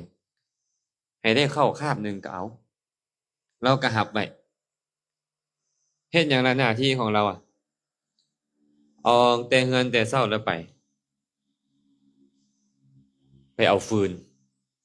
นกลับมาแล้วก็หมู่แต่งข้าวน้ำให้กินก็อยู่ไปแบบนี้ไอ้ชีวิตของเรานี่นะชีวิตนี้เฮ็ดเวียกไปได้3 4 5มื้อไปฮอดมื้อวันอุโบสถศีลบัดนี้เราก็ไปแต่เช้าคือเก่าเด้ไปก็ไปเอาฟืนไปแบกฟืนหาบหญ้านั่นแหละมาพอมาฮอดพวกคนใช้เศรษฐีก็แต่งอาหารให้กินมื้อนี้คือว่าให้เฮากินผู้เดียวเขาคือบ่กินธรรมดาแล้วมันต้องกินนำกันนะแต่ละมื้อนะเขาแต่งมาก็สู้กันกินเนาะแล้วก็แปลกใจก็ถามพวกทานคือบ่กินซั่นน่ะโอ้มื้อนี้วันอุโบสถทานเศรษฐีนี่ให้ทุกคนในเฮือนนี่รักษาอุโบสถหมดเลยแม้แต่เด็กน้อยเกิดใหม่ก็ให้รักษาอุโบสถฝึกรักษาอุโบสถกินน้ำผึ้งเอาของหวานไปแจะใส่ปากพวกน้ำผึ้งน้ำอ้อยพวกนั้นน่ะ แทนนมแม่นบ่คันซั่นข่อยก็รักษานำบ่ได้ว่าศีล8นี่ก็ได้รักษาเครื่องมือได้บ่ข่อยสิไปถามท่านเศรษฐีก่อนเด้อแม่บ้านเราก็ไปถามท่านเศรษฐีเว้าสู่ท่านเศรษฐีฟังเศรษฐีก็บอกว่าได้รักษาเครื่องมือก็ได้อานิสงส์เครื่องมือรักษาโลดว่าซั่นแล้วก็สมาทานอุโบสถศีลพอสมาทานอุโบสถศีลแล้วก็ไปพักผ่อนนะค่ำแล้วก็ไปพักผ่อนแต่ความหิวเนาะบ่ได้กินข้าวมื้อเนาะหิวเด้เราหิวแล้วมันเจ็บท้องบ่เนี่ยเจ็บกระเพาะเจ็บแท้เจ็บหว่าเด้อบ่แม่นเจ็บธรรมดาห้องโอ้ยโอยอยู่คนใช้นํกันก็ไปบอกท่านเศรษฐีท่านเศรษฐีก็เอาน้ำผึ้งมาให้ธรรมดากินน้ำผึ้งมันบ่ผิดศีลน่ะเราก็บอกบ่ยอมกินข่อยจะรักษาศีลให้เคร่งครัดก่อนหมู่เพิ่นว่าเพราะว่าข่อยได้ครึ่งมื้อนึงครึ่งมื้อก็ยังสิมาเฮ็ดให้ตัวเองนี่อ่อนกำลังอีกบ่ได้ว่าซั่นเราก็ตัดสินใจบ่ยอมกินเดึกเข้าใกล้สิแจ้งมาตายใจขาดตายเจ็บท้องแฮงลมมันก็ป่วนมันไปตัดขั้วหัวใจตายซ้ำตายปึ๊บไปเกิดเป็นลุกขเทวดาไปเกิดเป็นลุกขเทวดาอยากได้หยังแม่สลัดอธิษฐานออกมาอยากได้ข้าวอยากได้น้ำก็อธิษฐานได้เลยพวกฤาษีจำนวนหนึ่งมาฮอดต้นไม้ใหญ่ต้นนั้นต้นไม้ใหญ่นี่น่าจะมีเทวดาเนาะว่าซั่นอ้าวคันมีเทวดาแท้เฮ็ดน้ำให้กินได้นะเราก็อธิษฐานให้กินน้ำให้มีน้ำกินว้ามีแท้ๆเทวดาอยู่นี่เฮ็ดน้ำให้อาบด้วยนะเราก็อธิษฐานน้ำจนพออาบแม่นบ่ล่ะคันมีแท้ๆเฮ็ดอาหารให้กินนั่นน่ะเราก็เนรมิตอาหารขึ้นมาให้พวกฤาษีก็ฮู้แน่เลยว่าต้นไม้นี้มีเทวดาก็เอิ้นใส่ว่าเจ้าไปเฮ็ดอิหยังมาเจ้าเฮ็ดอิหยังมาคือว่ามีอานุภาพหลายปานนี้ว่าซั่นเป็นเทวดามีอานุภาพหลายปานนี้แต่ก่อนอดีตชาติเจ้าเฮ็ดหยังมาบ่อยากบอกน่าอายรักษาศีลเครื่องมือน่าอายหมู่สิบ่คือเฮาอยู่บ่แม่อุ้ยรักษาเครื่องมือ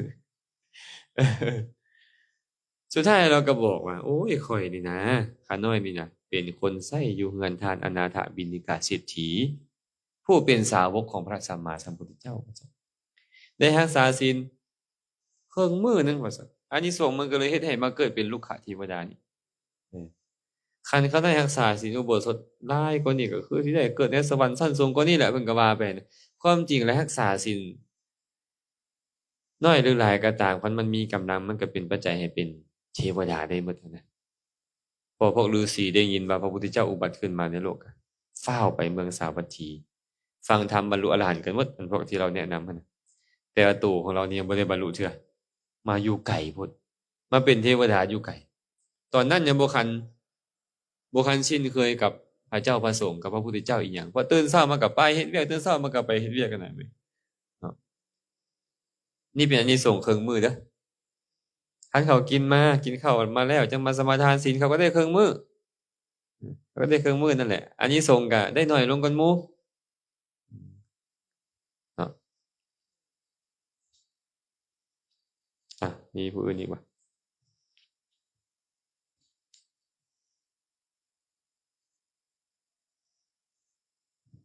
โอ้ยคำถามนี้คำถามดีหลายสิเข้ากับไผก็บ่จักเอาตัวนี้ก่อนเนาะแม่ล่ะแม่ล่ะจับไว้โลดบ่เป็นเนาะมันเข้ากับตัวนี้พอดีอะนะถ้าขาน้อยบวชเป็นแม่ขาวแต่ขี้คร้านตื่นเช้าเห็นบ่ฟังธรรมก็เหงานอนคือผู้ใดน้อบัดนี้ แต่ใจอยากออกบวชสิได้อานิสงส์หลายบ่หรือสิบาปหลายบ่นอนนี่บ่มีอานิสงส์เด้อนอนนี่จ้ะนอนหลายนี่บ่มีอานิสงส์ฟังธรรมนี่มีอานิสงส์ฟังหลายหรือน้อยขอแค่ฟังได้เข้าใจมีอานิสงส์แต่ตอนเหงานอนนั่นบ่มีอานิสงส์เนาะกันซั่นเนาะตอนเจ้ามีเจตนาอยากเว้นคาดอยากสมาทานศีลก็นั่นแหละบุญมันเกิดขึ้นแล้วใจเจ้าน้อมไปในการอยากบวชเทื่อบุญเกิดขึ้นแล้ว แต่ไอ้ความขี้ข้านนี่นะมันก็ต้องได้ดัดแก้เป็นบ่มันก็ต้องแก้ไขมาหั่นแหละบางทีก็ต้องนึกถึงสังเวชธรรมดูๆว่าบ่ดนก็ตายแล้วสิมาขี้ข้านอยู่นี่บ่เห็นบ่คนขี้ข้านไปกองกันอยู่นรกพุ่นเบิดเจ้าสิมาขี้ข้านอยู่นี่บ่พอเตือนตัวเองแล้วมันก็ค่อยผลักดันตัวเองมื้อละหน่อยมื้อละหน่อยเคยตื่นสวยก็อาจจะเศร้าขึ้นเศร้าขึ้นเศร้าขึ้นแม่นบ่อาศัยหมู่อาศัยพวกบางเทื่อได้หมู่ได้พวกแล้วก็เป็นไปตามตอนนี้เราอาจจะบ่ได้กัลยาณมิตรอยู่เฮือนกับพ่อกับแม่พ่อแม่เก่าเอาอกเอาใจเนาะเมื่อพ่อแม่เอาอกเอาใจอยากตื่นตอนใดก็ตื่นอยากกินตอนใดก็กินมันก็เลยเรื่องไปนั้นซื่อๆบาดได้หมู่ได้คณะพาเฮ็ดบัดนี้อ้าวคืออยู่วัดป่านาคามหมู่ต้องตื่นแต่ตี 3 ครึ่งได้สมมุติเนาะช้าสุดก็ตี 4ได้ช่วงที่มันนานแจ้งเนี่ยก็ต้องได้ตื่นนำหมู่พอตื่นมื้อนี้ตื่นมื้อใหม่ไปมันก็ลึงเนาะมันก็ลึงได้ต้องอาศัยหมู่ฮู้แล้วว่าตัวเองเกียจคร้านก็อาศัยหมู่คันยังปล่อยให้ตัวเองอยู่แบบนั้นก็จะเกียจคร้านแบบนั้นตลอดไปเนาะก็ดีแต่ว่าจะไปนอนเว้นให้หมู่เบิ่งหลายเนาะแม่ล่ะเนาะแม่โนราเนาะ สิบาปหลายบ่บาปนี่มันอยู่ที่เจตนาของเราอืมเจ้าบวชหรือบ่บวชก็ตามคันเจ้าคิดบ่ดีก็บาปเว้าบ่ดีก็บาปเฮ็ดบ่ดีก็บาปเจ้าบ่ได้บวชเจ้าคิดดีก็เป็นบุญเว้าดีก็เป็นบุญเฮ็ดดีก็เป็นบุญต่างกันแต่ว่าเมื่อเจ้าบวชแล้วน่ะเจ้าจะมีศีลดีขึ้นโอกาสในการได้ฟังศีลฟังธรรมก็จะมีหลายขึ้นแบบนี้ซื่อๆเนาะแม่ลาดมีหยัง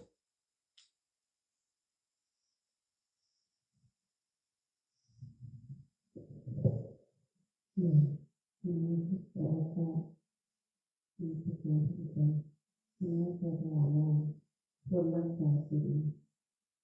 มีทางที่จะป้องกันมีใดได้เพื่อรักษาศีลเพื่อรักษาศีลเพื่อมัน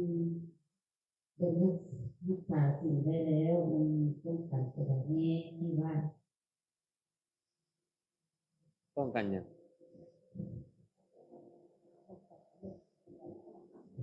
ว่าเดินทางไป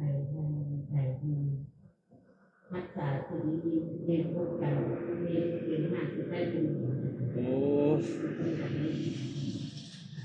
รักษาศีลแล้ว มีแนวป้องกันบ่สิวะเป็นเหตุป้องกันนี่ป้องกันนั่นบ่โอ้อันนี้บ่แน่นอนอันนี้นะ บ่แน่นอน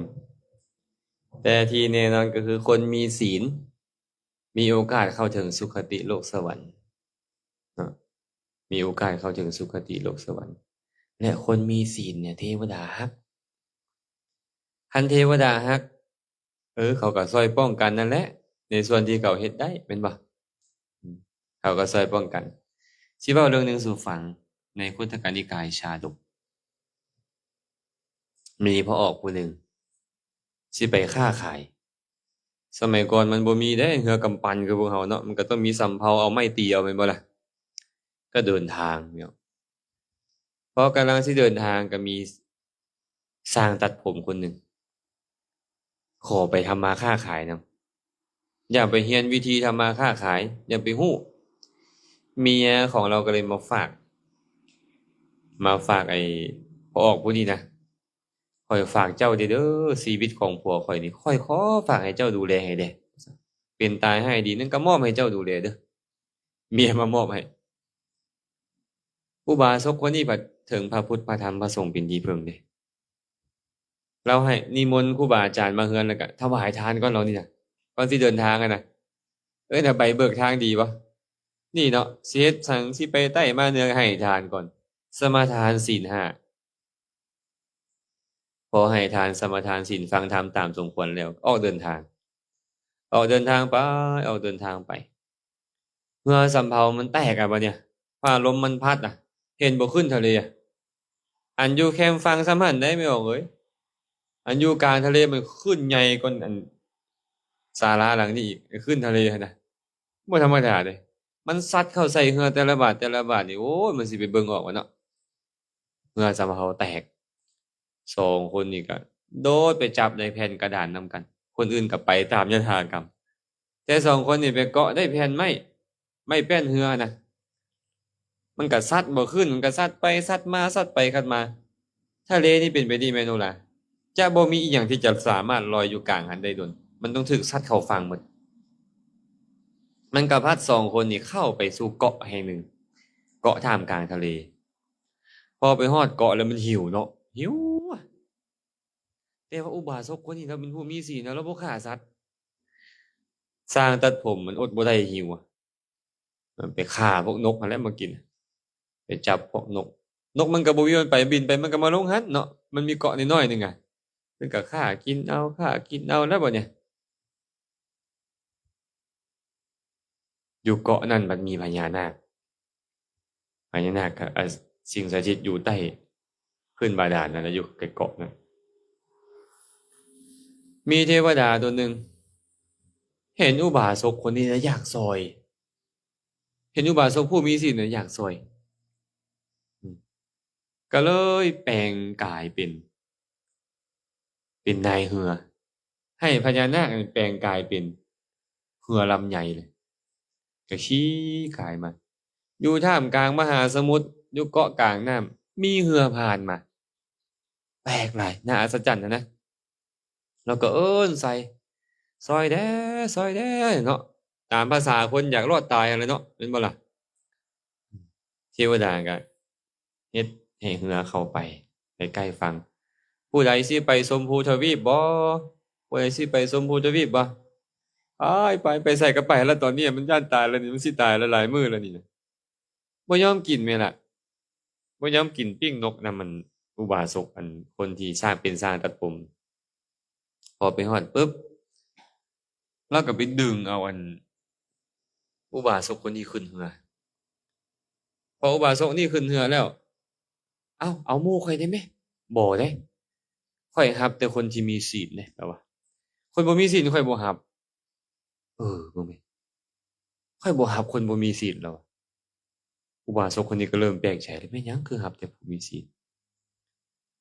อันซั่นข่อยขอแบ่งบุญข่อยนี่ให้หมู่ข่อยได้บ่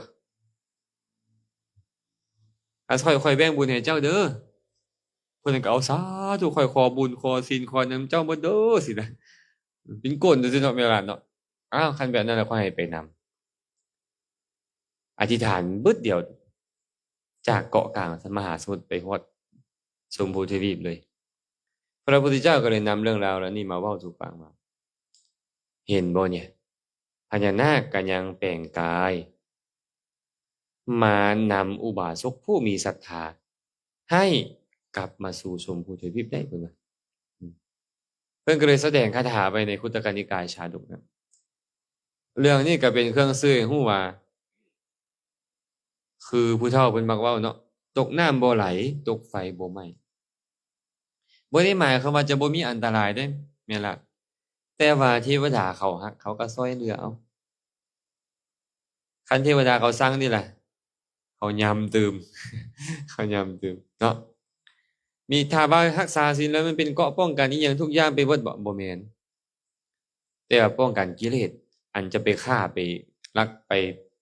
ตัวไปต้มหมูหันฆ่าตัวนั้นป้องกันตัวนั้นซื่อๆได้กิเลสนี่กิเลสอันหยาบๆนี่ซื่อๆได้แต่ว่าคนมีศีลก็เป็นที่รักของเทวดาเหล่านั้นได้ไปสังเกตเบิ่งครูบาอาจารย์เนาะสมัยก่อนไปอยู่ป่าสงไปอยู่ป่าสาทเซ้ยผีบ่กล้าเฮ็ดอีหยังบ่แม่นเขาบ่กล้าเฮ็ดเขาบ่อยากเฮ็ดเขารักบัดพวกผู้อื่นไปได้ล่ะอยากไปขอเลขขอเบอร์ก็เป็นบ้าออกมาหลายคนเลยเดะแม่นบ่มันต่างกันบ่ล่ะต่างผู้มีศีลกับผู้บ่มีศีลนั่นนะก็เป็นเหตุแนวนั้นแหละเนาะเข้าใจเนาะ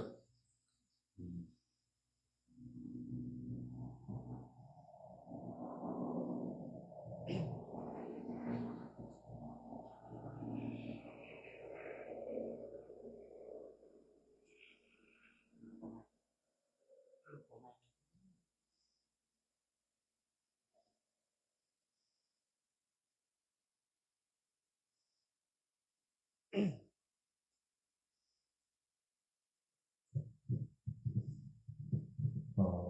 น้อมนมัสการพระอาจารย์ขอพระอาจารย์ ว่าขอถามว่ามนุษย์เราสามารถตายได้แค่สักทางขนาด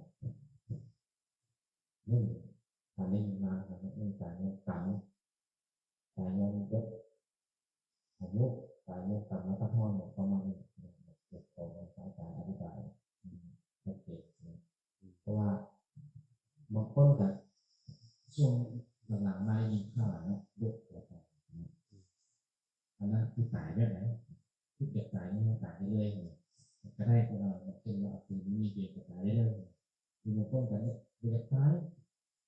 แต่ต้องตายนะยูเป็นเจ้าฟ้าพระราชาก็ต้องตายนะที่เรียกว่าตายได้ยากๆที่ผมการตาย แสดงว่าข่าวกำลังดังเนาะโดดหัวนครพนมบาดเลยจะใส่มุกดาหารปะมุกดาหารเนาะเพิ่นถามว่าเหตุแห่งการตายนี่มีจักอย่างเนาะเหตุแห่งการตายเหตุแห่งการตายมีอยู่4อย่างจื่อเด้อ1ตายเพราะสิ้นกรรม2ตายเพราะสิ้นอายุ3ตายเพราะสิ้นทางกรรมและสิ้นอายุ4ตายเพราะกรรมคือการเข้าไปตัดรอนข้อที่1กันเด้อคำว่าตายเพราะสิ้นกรรมอันนี้หมายถึงกรรมดีเด้กรรมนั้นบ่เคยสิ้นบ่เคยดอกที่จะหมดนะมันก็มีทั้งกรรมดีทั้งกรรมชั่วแม่นบ่แต่ว่ากรรมที่เฮ็ดให้เรามีอายุมาฮอดนี่นะมันเบิดความหมายเพิ่นเลยเอิ้นว่าตายเพราะสิ้นกรรมเฮ็ดกรรมดีที่จะเป็นเหตุให้ตัวเองเนี่ยมาเกิดเป็นมนุษย์นี่นะน้อยฆ่าสัตว์หลายบัดเฮาไปพอบุญมันส่งผล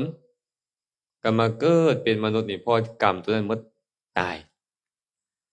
แทนที่จะอยู่คือหมู่โดนๆเป็น50 60 70ปีคือหมู่บ่บางคนตายตั้งแต่อยู่ในท้องก็มีแม่นล่ะแม่นบ่บางคนนี่เกิดมาได้เดือน1 2เดือนตายก็มีเห็นบ่ข่าวเขาเอาไปทิ่มแม่นบ่เกิดออกมาแล้วก็เอาไปโยนทิ่มแม่นล่ะเนาะตายก็มี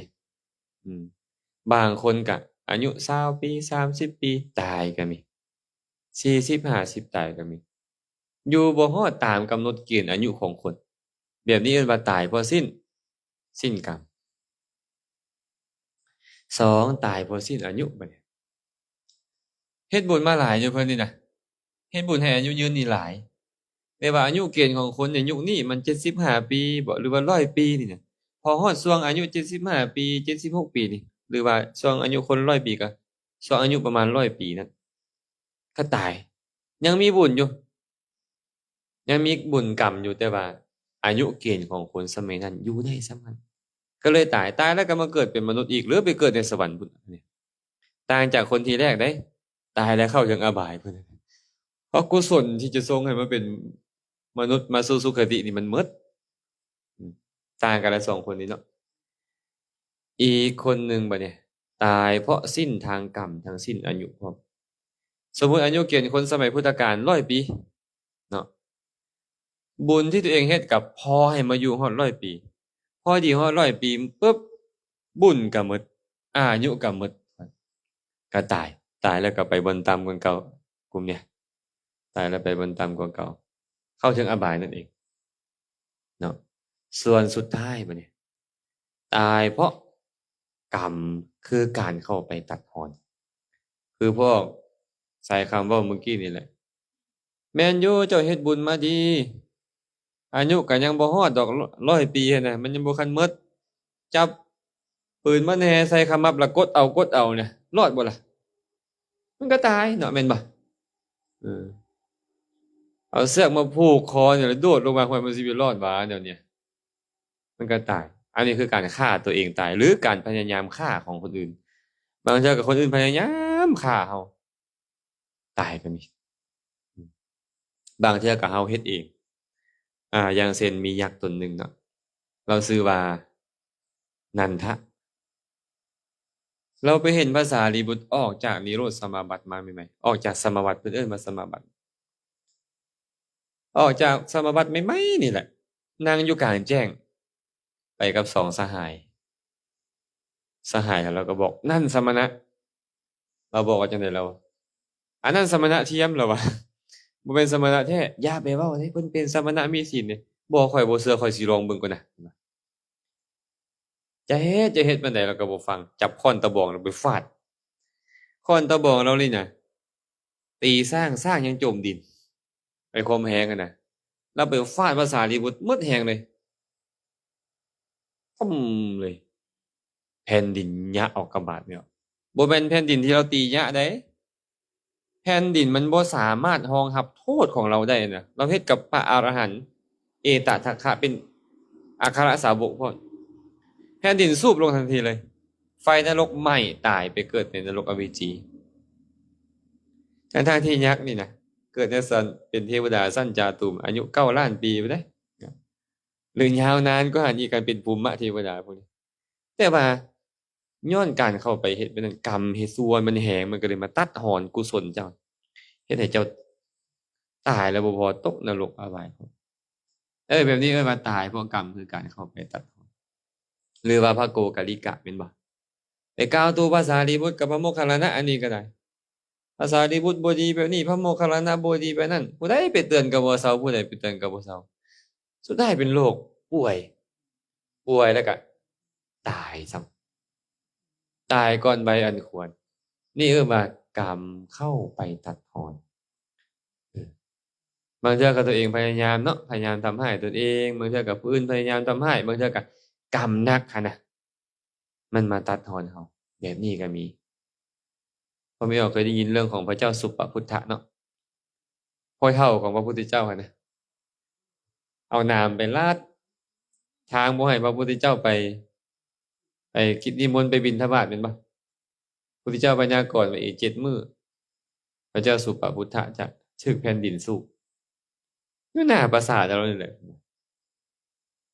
แล้วก็บ่เชื่อเบิ่งข้อยสิรอมึงกันน่ะข้อยสิจับผิดเบิ่งกันน่ะเพิ่นก็เอาทหารไปยามไว้บักหลายๆเด้บอกทหารไว้หมดคันข้อยเผลอสติลงมาจากปราสาทให้พวกเจ้าจับข้อยไว้เด้อแล้วว่ามัดข้อยไว้โลดมื้อที่1ผ่านไปก็เซยมื้อ2ผ่านไปก็เซยมื้อที่6แล้วผ่านไปก็เซยอยู่คือสิบ่มีหยังแล้วเพิ่นว่าบาดมื้อที่7ม้าคู่ใจของเพิ่นมันร้องมันพยศน่ะมันร้องมันเฮ็ดจังได๋ก็บ่ฮู้แหละไอ้ม้าตัวนั้นน่ะแต่ว่ามีพระราชาเท่านั้นฮู้ใจมันและสามารถปราบมันได้เขาก็มาบอกว่าข้าแต่มหาราชม้าที่พระองค์ทรงอยู่หั่นน่ะม้าประจำพระองค์มันพยศเขาหน่อยบ่มีผู้ใดจะปราบมันได้เลยเฮ็ดหยังก็บ่ได้ลืมเลยว่ามื้อนี้มื้อที่7แล้วน่ะเบิ่งแม่นซั่นแม่นโนราย่างปึ๊บๆๆลงไปวิดปราสาทแผ่นดินสูบเลยตายจ้อยย้อนหยังหั่นน่ะนี่แหละเพศกรรมหนักนี่ขัดขวางการดำเนินไปของพระพุทธเจ้ามันเป็นกรรมหนักก็เลยตัดทอนกันเนาะ4อย่างเนาะตายพอสิ้นกรรมคือกรรมดีตายพอสิ้นอายุคือช่วงระยะเวลาอายุของคนได้สัมพันธ์ตายพอสิ้นทั้งกรรมทั้งอายุและตายเพราะการเข้าไปตัดทอน4อย่าง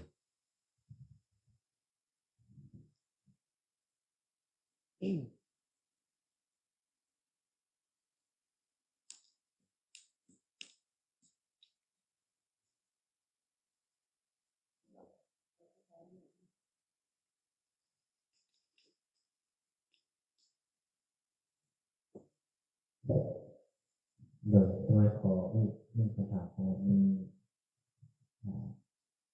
เรื่องปากถามมาเนาะเรื่องเป็นเวลาทำแบบนี้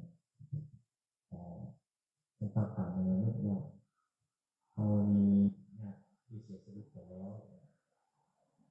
ประเพณีเราเนาะทำบุญร่วมกันขึ้นเพื่อพ่อเลยมันร่วมกันเฮ็ดวัน10 วัน2 วันนะแบบวิธีว่าถ้าเขามีความประสงค์ในเรื่องนี้ได้นะในส่วนของเราจะเป็นเรื่องเกี่ยวกับในเรื่องส่วนไหนหรือว่าเหตุปัจจัยอะไรที่นะครับที่เป็นเหตุขอให้สายการที่เป็นตัวนี้ เผาเจี้ยให้บ่ คันตอบว่าบ่ฮู้ก็ได้เด้นี่ คำว่าบ่ฮู้คือว่าบ่ฮู้ว่าเพิ่นจะได้รับหรือบ่ได้รับเพราะเราบ่สามารถว่าเพิ่นไปเกิดบ่ฮู้ได้ว่าเพิ่นไปเกิดอยู่ไสตอนนี้เนาะแต่ว่าพระผู้มีพระภาคเจ้าเพิ่นตรัสเอาไว้แล้วเคยมีคนไปถามเพิ่นพร้อมเพิ่นก็เว้าเอาไว้แล้วแหละว่าพราหมณ์ชานุชโสนีไปถามเพิ่นแม่นบ่พวกข้าน้อยมีศรัทธาอยากถวายทานอุทิศให้ญาติผู้ตายไปเขาสิได้รับบ่ได้บริโภคบ่พระพุทธเจ้าก็ตอบไปแล้วตั้งแต่ 2,000 กว่าปีก่อนพุ่นแหละอยู่ในฐานะก็ได้รับได้บริโภคคันบ่ได้อยู่ในฐานะก็บ่ได้บริโภคฐานะคือหยังบ่แม่นฐานะคือหยังคันไปเกิดเป็นสัตว์นรกมันก็บริโภคอาหารของสัตว์นรกแม่นยังเป็นอาหารของสัตว์นรกกรรมบ่กินหยังแต่ว่ากรรมจัดสรรให้บ่ตายอยู่หั่นน่ะสัตว์นรกนี่บ่มีโอกาสมารับรู้ดอกว่าผู้ใดเฮ็ดบุญหาบ่ได้กินบ่ได้บริโภคอีหยังคันไปเกิดเป็นสัตว์เดรัจฉานคือกันเลยสัตว์เดรัจฉานมันก็มีอาหารของมันเนาะสัตว์เดรัจฉานบางจำพวกรู้ได้ว่าคนเฮ็ดบุญหาสมมุติตายแล้วไปเกิดเป็นพญานาคซะมีฤทธิ์ซะก็สามารถรู้ได้ว่าพี่น้องเฮ็ดบุญให้คันอนุโมทนาสาธุการได้บุญบ่ก็ได้บุญคันรู้แล้วอนุโมทนาแต่ว่าบ่ได้กินโดยส่วนหลายแล้วไปเกิดเป็นสัตว์เดรัจฉานแล้วบ่รู้ว่าผู้ใดเฮ็ดบุญให้ไปเกิดอยู่ในไข่ซะสมมุติสิเป็นไก่รู้บ่แล้วหมู่เฮ็ดบุญให้แม่นบ่ล่ะบ่รู้ไปเกิดเป็นมนุษย์บัดเนี่ยอยู่ในท้องแม่พุ่นสิรู้ได้จั่งใดว่าผู้ใดเฮ็ดบุญให้แม่นบ่ก็บ่ได้อีกแหละไปเกิดชาติใหม่แล้วมันจื้อได้บ่ล่ะแม่สลาดเป็นพี่น้องข่อยนี่โอ้ยยากก็บ่รู้อีกแหละว่าหมู่เฮ็ดบุญให้อะนะเนาะคันไปเกิดเป็นเทวดาอันนี้มีโอกาสรู้ได้พี่น้องเขาเฮ็ดบุญให้อนุโมทนาสาธุการได้บ่ได้บุญแต่บ่ได้กินอันนี้ส่วนหลายแล้วก็บ่รู้เป็นหยังจังบ่รู้ม่วนคืออาตมาว่านี่แหละข้อมูลจักเบิดจักข่าวก่อนจักมื้อหนึงพวกเฮาตายไปจักรอบแล้วก็บ่จักอายุเขายืนหลายเนาะส่วนถ้าไปเกิดเป็นเพศนี่นะเขาทุกข์ทรมานแล้วมันฮู้ได้ และต้องการของทานจากอยู่ผู้เป็นมนุษย์ที่บัดนี้ต้องบริโภคแบบนี้ มันบ่มีอาหารประเภทนี้นะและอาหารที่เขาพอบริโภคได้ก็คือน้ำมูกน้ำลายน้ำเลือดน้ำหนองอุจจาระปัสสาวะของคนอื่นบางเจ้าก็กินเลือดกินไข่ตัวเองนี่แต่มันบ่พอสิอิ่มเพิ่นวิจารณ์ไว้ในเปตวัตถุ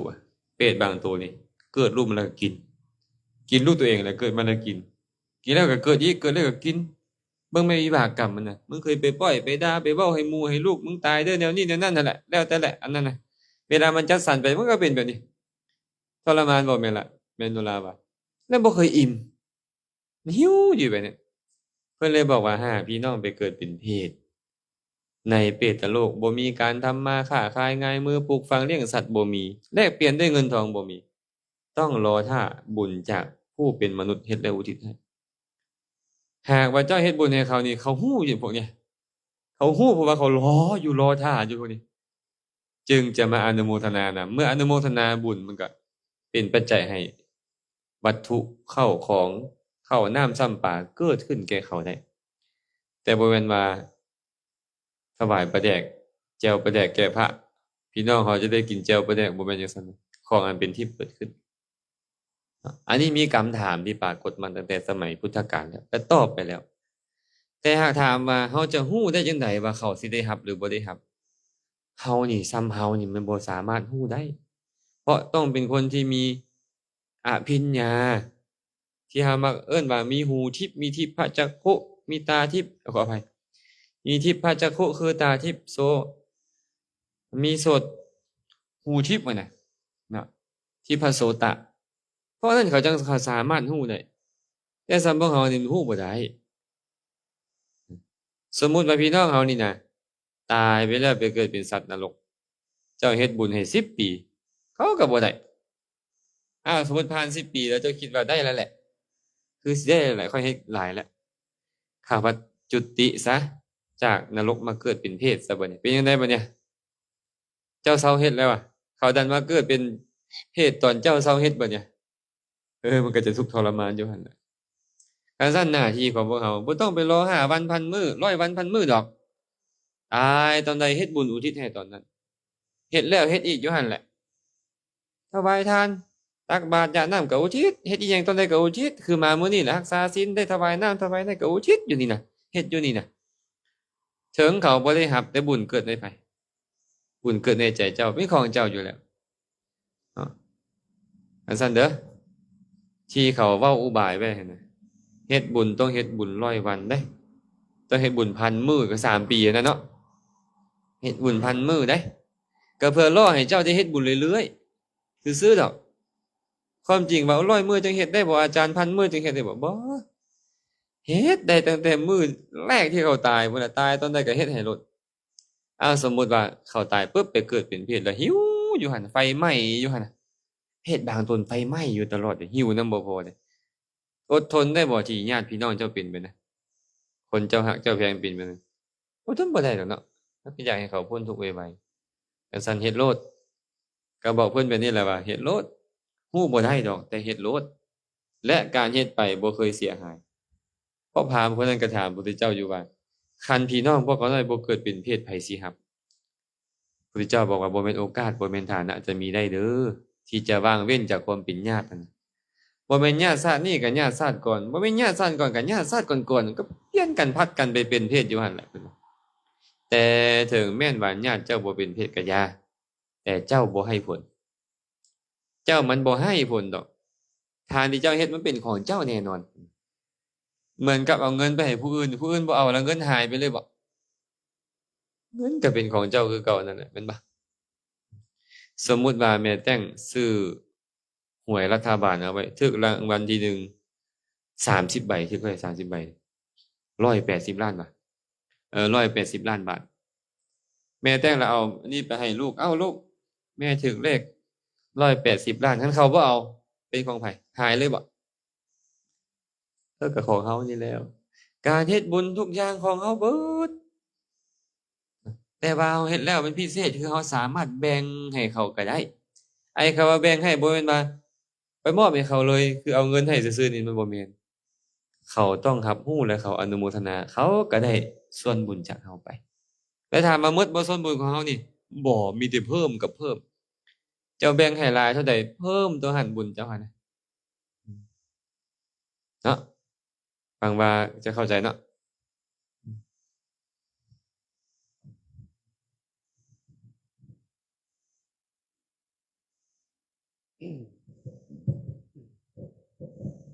แล้วก็ในมัสการอาจารย์เราที่ถามแทนโอ้คงเก่งเป็นพระมาถามเป็นไรจะพูดมาแต่เพิ่งมาไปเลิกป้าเลิกส่วนยางเลิกป้าเลิกส่วนยางแล้วก็น่าจะโดยพวกบ้านพ่อแม่แล้วผีบ้านเขาไปเข้าคนแบบแต่เข้าหมอยาวหมออย่างนั้นแหละว่าทางผู้ใดที่มารับจ้างคนเขาเก่งด้วยป้ามันสายทุกผีทุกให้ลงให้เจ็บคนเก่งพวกเขาเก่งกับแม่เขาเก่งเจ็บเก่งกับนอนผีเขาไม่ให้นะเขาเก่งกับผู้ที่เบาเมื่อไหร่รัฐบาลทางเมืองว่ามันแม่มันมีผีมันก็มีบอกเป็นอะไรมันจะให้ลงให้กล้วยหรือว่ามันเป็นนอนสายเหตุอะไรที่อธิบายให้รัฐบาลนั้นเข้าใจก็ได้ว่ามันมีผีนี่นะอันนี้เขาเก่งเลยแป๊บสิครับเลย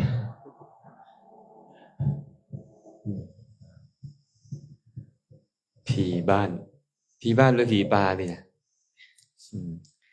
ผีบ้านคันมันตกตัวนอแล้วมันจะเป็นผีหยังมันผีบ้าก็มีเลยเนาะ ให้เฮาเข้าใจแบบนี้เด้อญาติโยมเอ้ยบ่มีบ่อนที่จะบ่มีผีอยู่นี่ก็มีอยู่บ่อนใดก็มีเคยได้ยินเพิ่นเว้าแบบนี้บ่แม่นบ่ล่ะต้นไม้ใหญ่มีผีสาวผู้ดีมีสู้มีแฟนน่ะนะคนงามมันก็มีสู้มีแฟนเนาะแม่นเนาะต้นไม้ใหญ่บ่ได้ก็มีผีอยู่ว่าซั่นแหละต่างแต่เฮาเอิ้นหยังเฮาเอิ้นผู้ใดเป็นผีอาจจะเอิ้นเทวดาเป็นผีเนาะมันมีทุกบ่อนมีทุกบ่อนมีทุกที่บ่มีบ่อนใดจะบ่มีอยู่นำภาคพื้นดินก็เอิ้นว่าภูมิเทวดา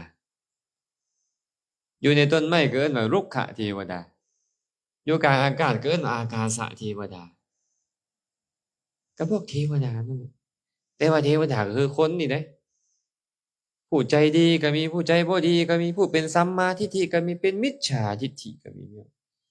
มันเป็นแบบนั้นนี่นะพระพุทธเจ้าเว้ากับพระอานนท์เห็นบ่ตอนที่พระองค์จะเสด็จไปใกล้จะปรินิพพานเสด็จไปปาตาลิคาม หมู่บ้านปาตาลิสมัยนั้นพระเจ้าอาชาติศัตรูนี่สร้างให้วัดสักการะกับสุนิทะพราหมณ์ไปสร้างเมืองใหม่อยู่ฮั่นเพื่อเป็นเมืองชนแดนเมืองด้านหน้าเพื่อโตเอาไว้ต่อก่อนกับเจ้าวัชชีพระเจ้าพร้อมด้วยพระสงฆ์500พุ่นน่ะแล้วก็พระอานนท์ไปฮอดพระพุทธเจ้ากันเดี๋ยวเห็นเทวดาอยู่หั่นน่ะนะก็เว้ากับพระอานนท์อานนท์เห็นบ่เทวดาทั้งหลายเทวดาที่มียศใหญ่นี่นะก็ดลบันดาลใจให้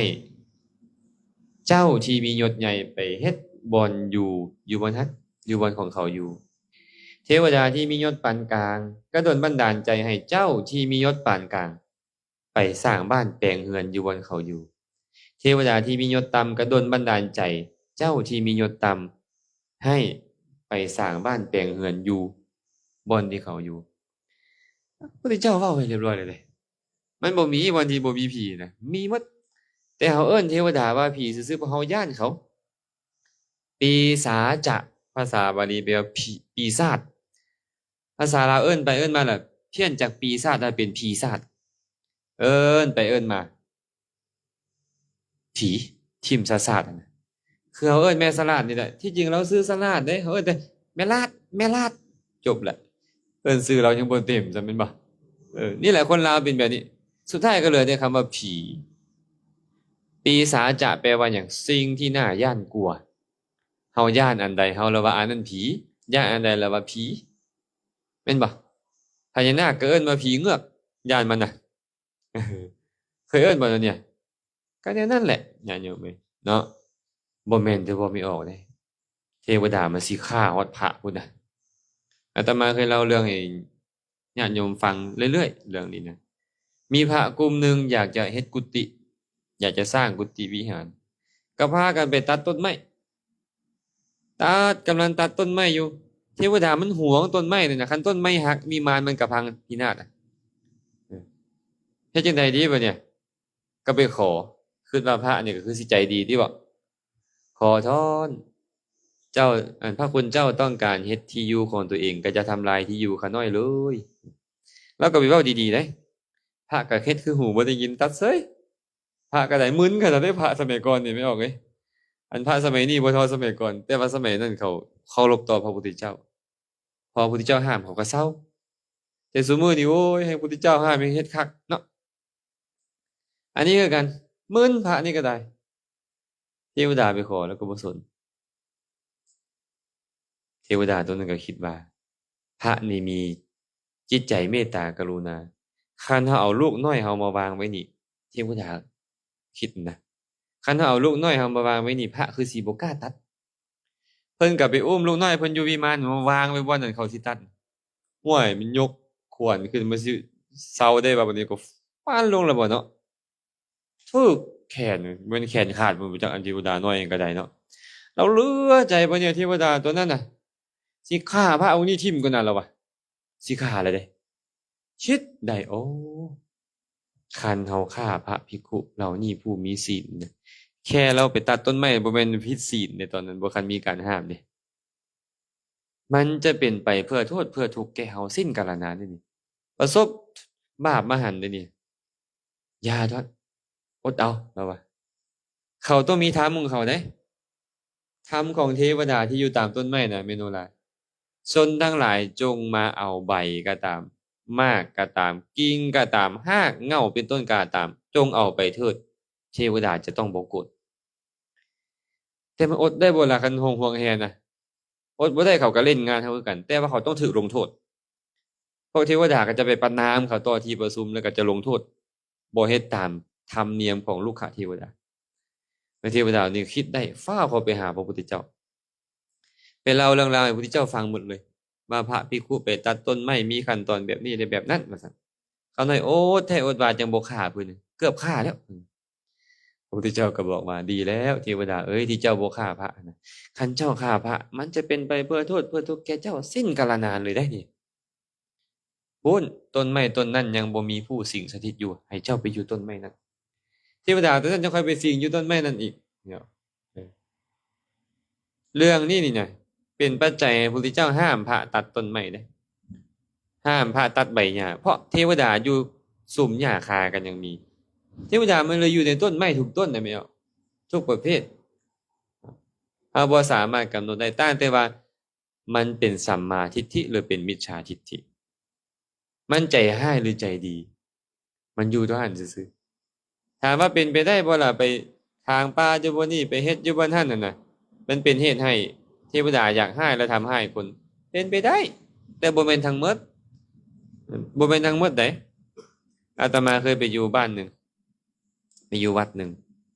ไปเห็นต้นมะม่วงบักใหญ่ไปเห็นหอยตัดอยู่ก็เลยไปถามเขาเจ้าอันนี้มันเขาเจ้าตัดบ่ต้นไม้ต้นแม่นบ่ซั่นเขาเจ้าตัดเอาจากสติ้นมาตัดพอตัดได้เข้าไปบ่คันได้ครึ่งนึงเลือดไหลออกมาจากต้นบวกกันเลือดเนี่ยไม่ออกคือเลือดคนนี่น่ะไหลจ้วดออกมาลดได้เศร้าบ่กล้าตัดต่อหนีไม่ดูล่ะเป็นตาย่านบ่เป็นนั่นอ้าวผัดต้นไม้พายุติดกับกุฏิอาตมาอีกต่างหากบัดนี้คักบ่ตอนสุเจ้าบ่เว้าข่อยก็คือบ่คิดนะมันค่อยมาคิดตอนสุเจ้าเว้านี่แหละบัดนี้อันซั่นเนาะมันมีทุกบ่อนนั่นแหละมันมีทุกบ่อนเป็นหยังพระสงฆ์เขาเจ้าไปอยู่ป่าใดก็จังค่อยต้องแผ่เมตตาแผ่เมตตามันหลอกพระก็บ่ธรรมดาไอ้พี่นี่ก็ได้เนาะแต่ว่าแผ่เมตตาให้เขาฮักเขาแพงแล้วก็แล้วไปอันนี้คือกันบางเทวดาบางตนเขามีมานะถือเนื้อถือตัวเฮ็ดหยังก็บ่ครอบบ่ควยเลยเนาะบ่เว้าบ่ว่าหยังเลยเนาะมีมารข่อยก็พังไปเบิดแล้วนี่นะมันอยากให้แท้มีบ่เป็นไปได้บ่แม่นเรื่องที่บ่เป็นไปได้เป็นไปได้แต่มันแม่นทั้งหมดบ่ล่ะก็อาจจะบ่แม่นทั้งหมดอาจจะเว้าเอาอันหมอดูหมอเดาบางคนก็ได้นะเว้าเนี่ยมันคือหมดก็ไม่ออกเอ้ยคันผู้มักเว้านี่ก็ได้คือเนาะก็เว้าได้ก็ดีโอ้ข้อยสิมาเฮ็ดเวียกอยู่มื้อนี้เด้อเทวดาตนใดอยู่นี่ก็ขอให้ย้ายวิมานไปก่อนเด้อแล้วก็เฮ็ดเพื่อประโยชน์แก่การเลี้ยงชีพดอก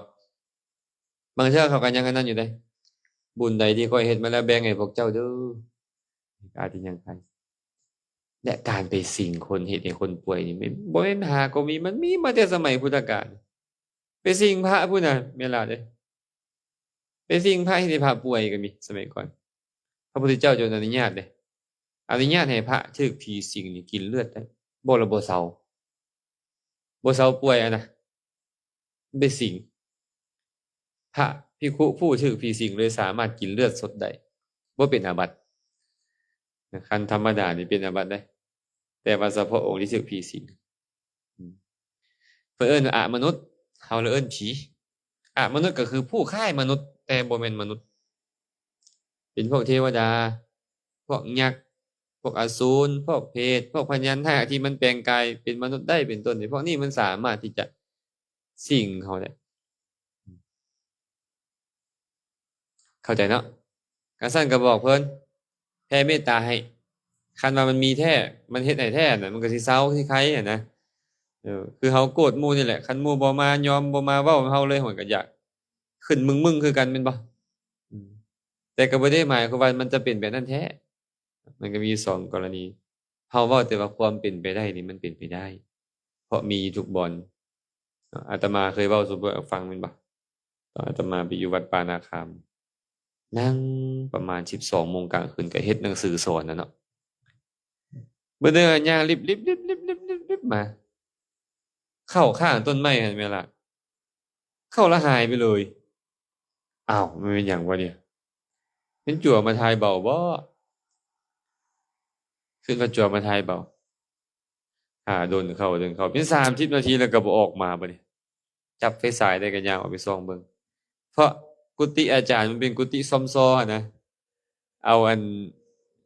แย่งเขาเอิ้นแย่งเนาะแย่งเขียวเนาะกันเพราะว่าให้ยุงเข้าอะนะประตูก็เอาแย่งเอาสินะก็ย่างออกไปเบิ่งอ้าวมันคือบ่มีไผวะมื้ออื่นเช้ามาถามไอ้จัวเจ้าไปหาอาจารย์นะเมื่อคืนนี่บ่นะเขาน้อยก็นอนอยู่กุฏิเขาน้อยพี่ก็เอาแล้วเป็นไผไปอ่ะเพออยู่หั่นมีแต่4องค์พวกเจ้าอยู่กุฏิบ่ได้ผู้ใดไปหาอาจารย์ซะนะบ่ฮู้ผู้ใดก็บ่ฮู้เฮาเห็นฮู้แต่ว่าคนเฮาบ่ได้สังเกตเฮาก็เฮ็ดหนังสืออยู่บ่อันนี้ก็สำคัญอยู่ได้แต่ว่าเขาก็บ่มาเฮ็ดหยังให้เฮาแม่นล่ะเด้เพราะก็บ่ได้ไปคิดบ่ดีต่อเขานี่มาเฮาไปอยู่เฮาก็อยากมาเจริญกุศลไหว้พระสาธยายธรรมปฏิบัติธรรมแสดงธรรมอุทิศส่วนกุศลให้อยู่นี่เนาะวัดป่านาคามสมัยก่อนไผสิกล้าเข้าไปบ่ไปนอนเว้นกันยังบ่กล้าผู้ลางคนน่ะนั่งสมาธิอยู่ดีๆฟูเห่ามาทางหลังนี่งูเห่าอ่ะจักมาจะใส่ตัวพวกใหญ่หมดมื่นตาขึ้นพันบ่มีหอบเต้นแล่นเป็นพระกันยังแล่นได้ไม่ออกแต่พออาตมาไปอยู่แล้วก็บ่มีหยังเพราะว่าก็เฮาก็บ่ได้เฮ็ดอีหยังนี่มันมีแต่เฮ็ดบุญแล้วก็อุทิศให้เสียงธรรมะให้เกิดขึ้นเรื่อยๆมันก็บ่มีหยังเนาะก็ให้เราสาธยายปริตได้สวดกรณียเมตตาสูตรบ่รัตนสูตรบ่ให้ทานแล้วก็นึกถึงแล้วก็แบ่งบุญให้เขาไปบ่จังซี่อันนั้นมันมีแท้อยู่หั่นมันก็สิไข่เนาะเอาซั่นเด้อ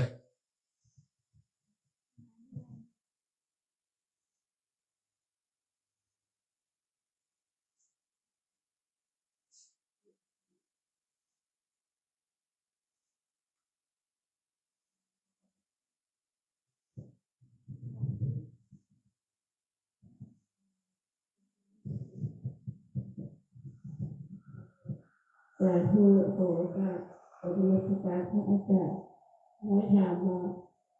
เอาวันมื้อใดเราก็ได้ไปวัดเราก็ได้ไปทานไปตักบาตรไม่ได้ไปมื้อใดมื้อหนึ่งเอาสวดมนต์ไหว้พระในสมาธิที่ยืนแล้วก็แล้วเราก็ประเภทเมตตา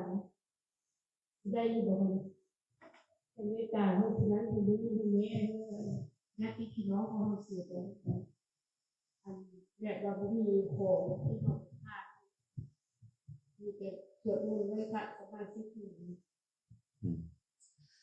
เดี๋ยวนี้คนลาวเฮานี่มักหลงเมตตากับอุทิศเดี๋ยวนี้เมตตากับอุทิศต้องจำแนกก่อนนะแผ่เมตตาคือปรารถนาความสุขให้เกิดขึ้นแก่เขาเอิ้นว่าแผ่เมตตาขอให้ผู้นี้มีความสุขขอให้ผู้นั้นมีความสุขไอ้นึกในใจแบบเนี้ยเอิ้นว่าแผ่เมตตาแต่การแบ่งบุญน่ะเอิ้นว่าอุทิศ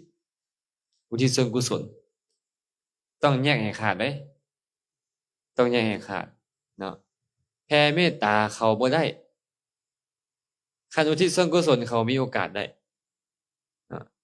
คันอยู่ซื่อๆเฮานั่งแผ่เมตตาขอให้แม่แต่งมีความสุขขอให้แม่ออกแขกมีความสุขแม่ออกอุ้ยมีความสุขจังซี่เขาสิได้หยังนำเฮาก็เฮานี่ก็ได้อะกุศลมันเกิดขึ้นในใจเฮาแม่นบ่อันนี้เอิ้นว่าแผ่เมตตากุศลก็เกิดขึ้นในใจเฮาแต่อุทิศส่วนกุศลบัดนี้อุทิศส่วนกุศลก็คือเฮ็ดบุญอันใดอันหนึ่งแล้วแบ่งให้ค่อยไหว้พระมาเด้อค่อยสมาทานศีลมาไปรักษาอุโบสถมาแบ่งบุญให้เจ้าเด้อได้บ่ล่ะคันเขารับรู้เขาอนุโมทนาเขาก็ได้บุญแต่บ่แม่นว่าจะได้กินคืออาตมาเว้าให้ฟังนี่แหละเขาจะได้อยู่ได้กินถ้าเขาเป็นเพศก็ต่อเมื่อเป็นบุญที่เกิดจากทานเนาะคือสมมุติเขาเป็นเทวดารักษาศีลแล้วอุทิศให้เขาได้บ่ได้หั่นแหละมันก็ได้แต่ว่าการจะได้กินมันต้องเกิดจากทานนะเกิดจากทานเนาะแต่แม่แต่งก็ให้อยู่เด้ก็แบ่งข้าวน้ำให้ลูกให้เต้าแม่นบ่เกินมาเป็นทานแต่งข้าวให้พ่อกินอยู่บ่ล่ะ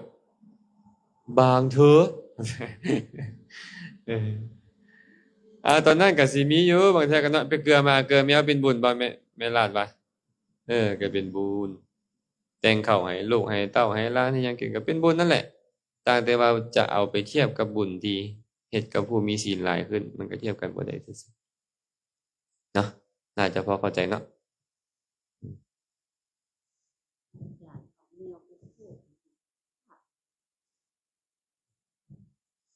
เอาแมวไปโพดเป็นบาปบ่ไปโพดใส่เออโพดแมวโอ้อาตมานี่ก็บ่ค่อยมักคือกัน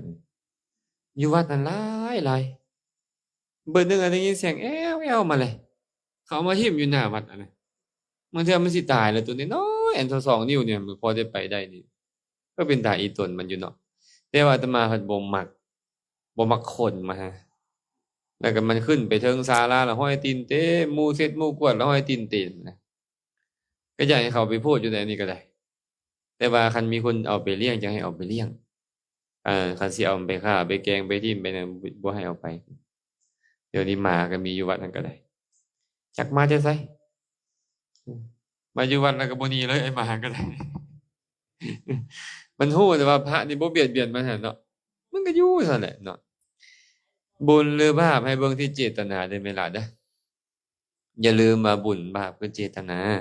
ก็เบิ่งว่าเจตนาเจ้าเฮ็ดหยังเจ้ารำคาญมันอยากให้มันก็บาปนั่นแหละมันอยู่ก็บาปมันไปก็บาปคันอยากให้มันคันอยากเอามันให้ไปตกทุกข์ก็แม่นแหละก็ความคิดเบียดเบียนคันคิดใส่ใจให้ดีว่ามันไปอยู่บนหั่นแหละมันจะมีอิสระภาพมันจะมีความสุขกว่า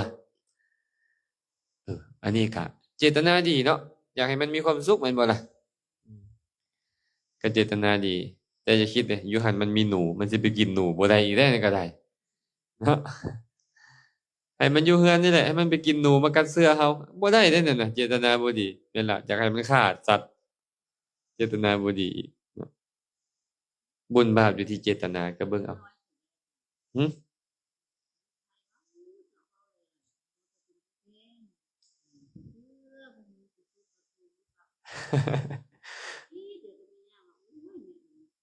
ทำงานเนาะ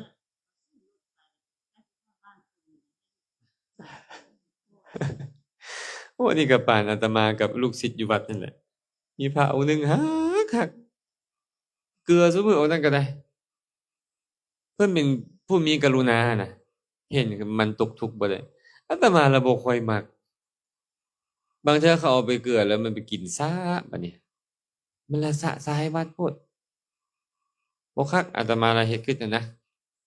มีบ่ผู้จะเอาไปเลี้ยงคันมีล่ะจับให้พร้อมเอาไป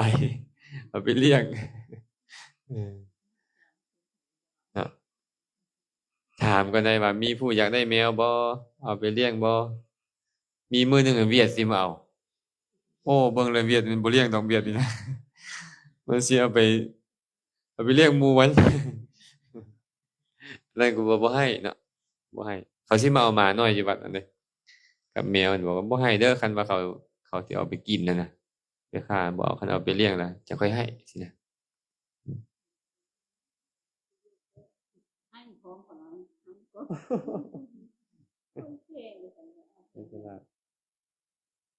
จักโมงแล้วเนี่ยมีอีกบ่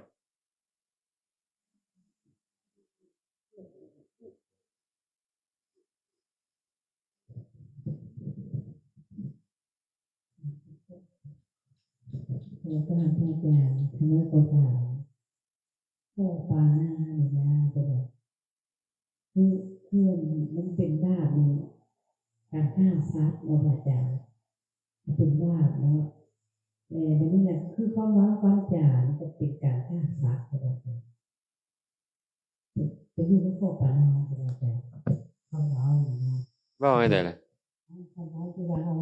าเสียเราเองนะก็เป็นการฆ่าสัตว์เราอาจารย์ โอ้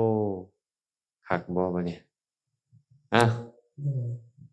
การฆ่าสัตว์นี่นะเวลาเพิ่นเอิ้นหยังกายกรรมเห็นบ่เราเคยได้ยินเนาะกายกรรม3วจีกรรม4มโนกรรม3การฆ่าสัตว์นี่เพิ่นสงเคราะห์เป็นกายกรรมต้องฆ่าทางกายเพิ่นแต่บ่ได้หมายความว่าฆ่าทางวาจาบ่ได้ อย่างเช่นอาตมานี่นะเนาะแม่รัดไปฆ่าไก่ตัวนั้นดูอาตมาชื่อว่าฆ่าทางวาจาฆ่าทางวาจาเนาะแต่บ่ได้แม่นว่าเว้าซ้อเว้าเสียดมันจะเป็นการฆ่าสัตว์มันบ่มีนอกจากบอกไปฆ่าตัวตายซะเจ้าอะก็แม่นนั่นแหละคันบอกจังซี่คันแค่เฮาอยากให้แล้วเว้าให้ไปเรือใจผู้นี้ก็ซ้อเสียดไปมันบ่เข้าข้อฆ่าสัตว์แม้แต่ข้อตัวมันก็บ่เข้ามันจะเข้ากับเข้ากรรมบทมันบ่แม่นศีลตัวนี้มันจะผิดกรรมบทพุทธบ่ให้เอามารวมกันนะบ่ให้เอามารวมกันการเว้าส่อเสียดให้หมู่แตกกันมันก็เป็นปิสุนาวาจาวาจาส่อเสียดพุ่นเนาะคันเว้าหยาบๆคล้ายๆให้ๆด่าๆมันก็เป็นพรุษาวาจาพุ่นคันเว้าเพ้อเจ้อเร็วไรไปมันก็เป็นสัมภปราปะคันเว้าโดยศีล5มันบ่ผิดศีลแต่เว้าศีลรวมๆผิดศีลศีล5กับศีลรวมๆต่างกันเด้อยู่ในพระสูตรสูตรหนึ่งในคัมภีร์อังคุตรนิกายติกานิบาตพระพุทธเจ้าบอกว่าภิกษุทั้งหลายความวิบัติ3อย่างนี้3อย่างคืออย่างใดศีลวิบัติจิตวิบัติทิฏฐิวิบัติศีลวิบัติคือหยังบุคคลมักฆ่าสัตว์ลักทรัพย์ประพฤติผิดในกามมักเว้าตัวเว้าส่อเสียดเว้าคำหยาบเว้าเพ้อเจ้อเหลวไหลนี่แหละภิกษุทั้งหลายเรียกว่าศีลวิบัติจิตวิบัติเป็นจังไดบุคคลบางคนในโลกนี้มีความเพ่งเล็งอยากได้ของคนอื่นมาเป็นของตนพยาบาทมาดให้คนอื่นนี่แหละเอิ้นว่าจิตวิบัติจิตเสื่อมแล้วความเสื่อมเสียของจิตทิฏฐิวิบัติเป็นจังไดบุคคลผู้มีความเห็นผิดบ่ถูกต้องตามทำนองของธรรมมีความเห็นว่าบาปบ่มีบุญบ่มีให้ทานบูชาบวงสรวงบ่มีผลเป็นต้นเอิ้นว่าทิฏฐิวิบัติวิบัติ3อย่างนี้เพิ่นว่าภิกษุทั้งหลายบุคคลบางคนในโลกนี้นี่นะหลังจากแตกกายทำลายแล้วย่อมเข้าถึงนรกเพราะศีลวิบัติก็มีเพราะจิตวิบัติก็มีเพราะทิฏฐิวิบัติก็มีเหมือนกับหมากกะล็อกอาตมาเอิ้นหมากกะล็อกเด้อลูกเต่าหั่นนะมีจักเหลี่ยมไม่เอาแค่ลูกเต่านี่นะคือคนบ่หลายเหลี่ยมบ่คนเฮานี่ ลูกเต่ามีอยู่6เหลี่ยมแม่นบ่มีอยู่6หน้าเนาะ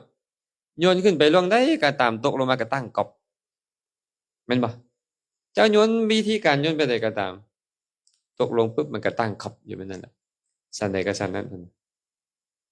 คนเฮานี่จะเข้าถึงอบายทุกขติวินิบาตนรกบางเทื่อย้อนศีลวิบัติบางเทื่อย้อนจิตวิบัติบางเทื่อย้อนทิฏฐิวิบัติก็มีแสดงว่าความชั่วทุกอย่างทางกายทางวาจาใจนี่มันสามารถที่จะให้เราเข้าถึงอบายทุกขติวินิบาตได้เนาะแต่ในกรณีเช่นนั้นน่ะพระพุทธเจ้าอยากอธิบายศีลรวมๆและมุ่งเน้นไปถึงกรรมบทเห็นบ่เว้าเรื่องข้อสุราเลยเห็นบ่พี่หยังคือบ่ว่าดื่มน้ำเมาเป็นศีลวิบัติบ่เว้าฮอดตอนนี้เพิ่นอยากอธิบายกรรมบทนะซื่อๆเด้เนาะแต่ศีล5นี่มันบ่ผิดศีล5คันคำเว้าจะเป็นการฆ่าสัตว์ก็มีการสั่งให้ฆ่าหรือบอกให้เขาฆ่าตัวตายจึงค่อยสิเป็นเข้าใจเนาะยังมีผู้อื่นอีกบ่10 โมงปลายแล้วเนาะโอ้เวลาไวกระโดดเนาะพระอาทิตย์พระยังตาใสอยู่ พอสมควรแล้วแหละอนุโมทนาบุญนำญาติโยมมาสุขสุขคนมื้อนี้เดินทางมาไกลเมื่อยได้ความจริงเนี่ยแต่ก็ตั้งใจมาเนาะหลายคนก็ตั้งใจมาพุ่นไม่ออกแขกไม่ออกน้อยก็พูนมาแต่ท่าแขกแม่โลลาก็พุ่นหนองบกหลายคนก็มาจากหลายบ่อนก็ให้พวกเราได้ร่วมกันเจริญกุศลสังสมสุตตะสังสมกุศลไปเรื่อยๆก็ขอให้บุญกุศลนี้จงเป็นปัจจัยอำนวยอวยชัยให้ทุกคนทุกท่านจงได้ประสบพบเจอแต่ความสุขปราศจากทุกข์ทั้งปวงปรารถนาสิ่งหนึ่งประการใดอันเป็นไปในทางที่ชอบประกอบด้วยธรรมแล้วก็ขอให้ความปรารถนาของทุกคนทุกท่านจงสำเร็จโดยทั่วกันเทอญ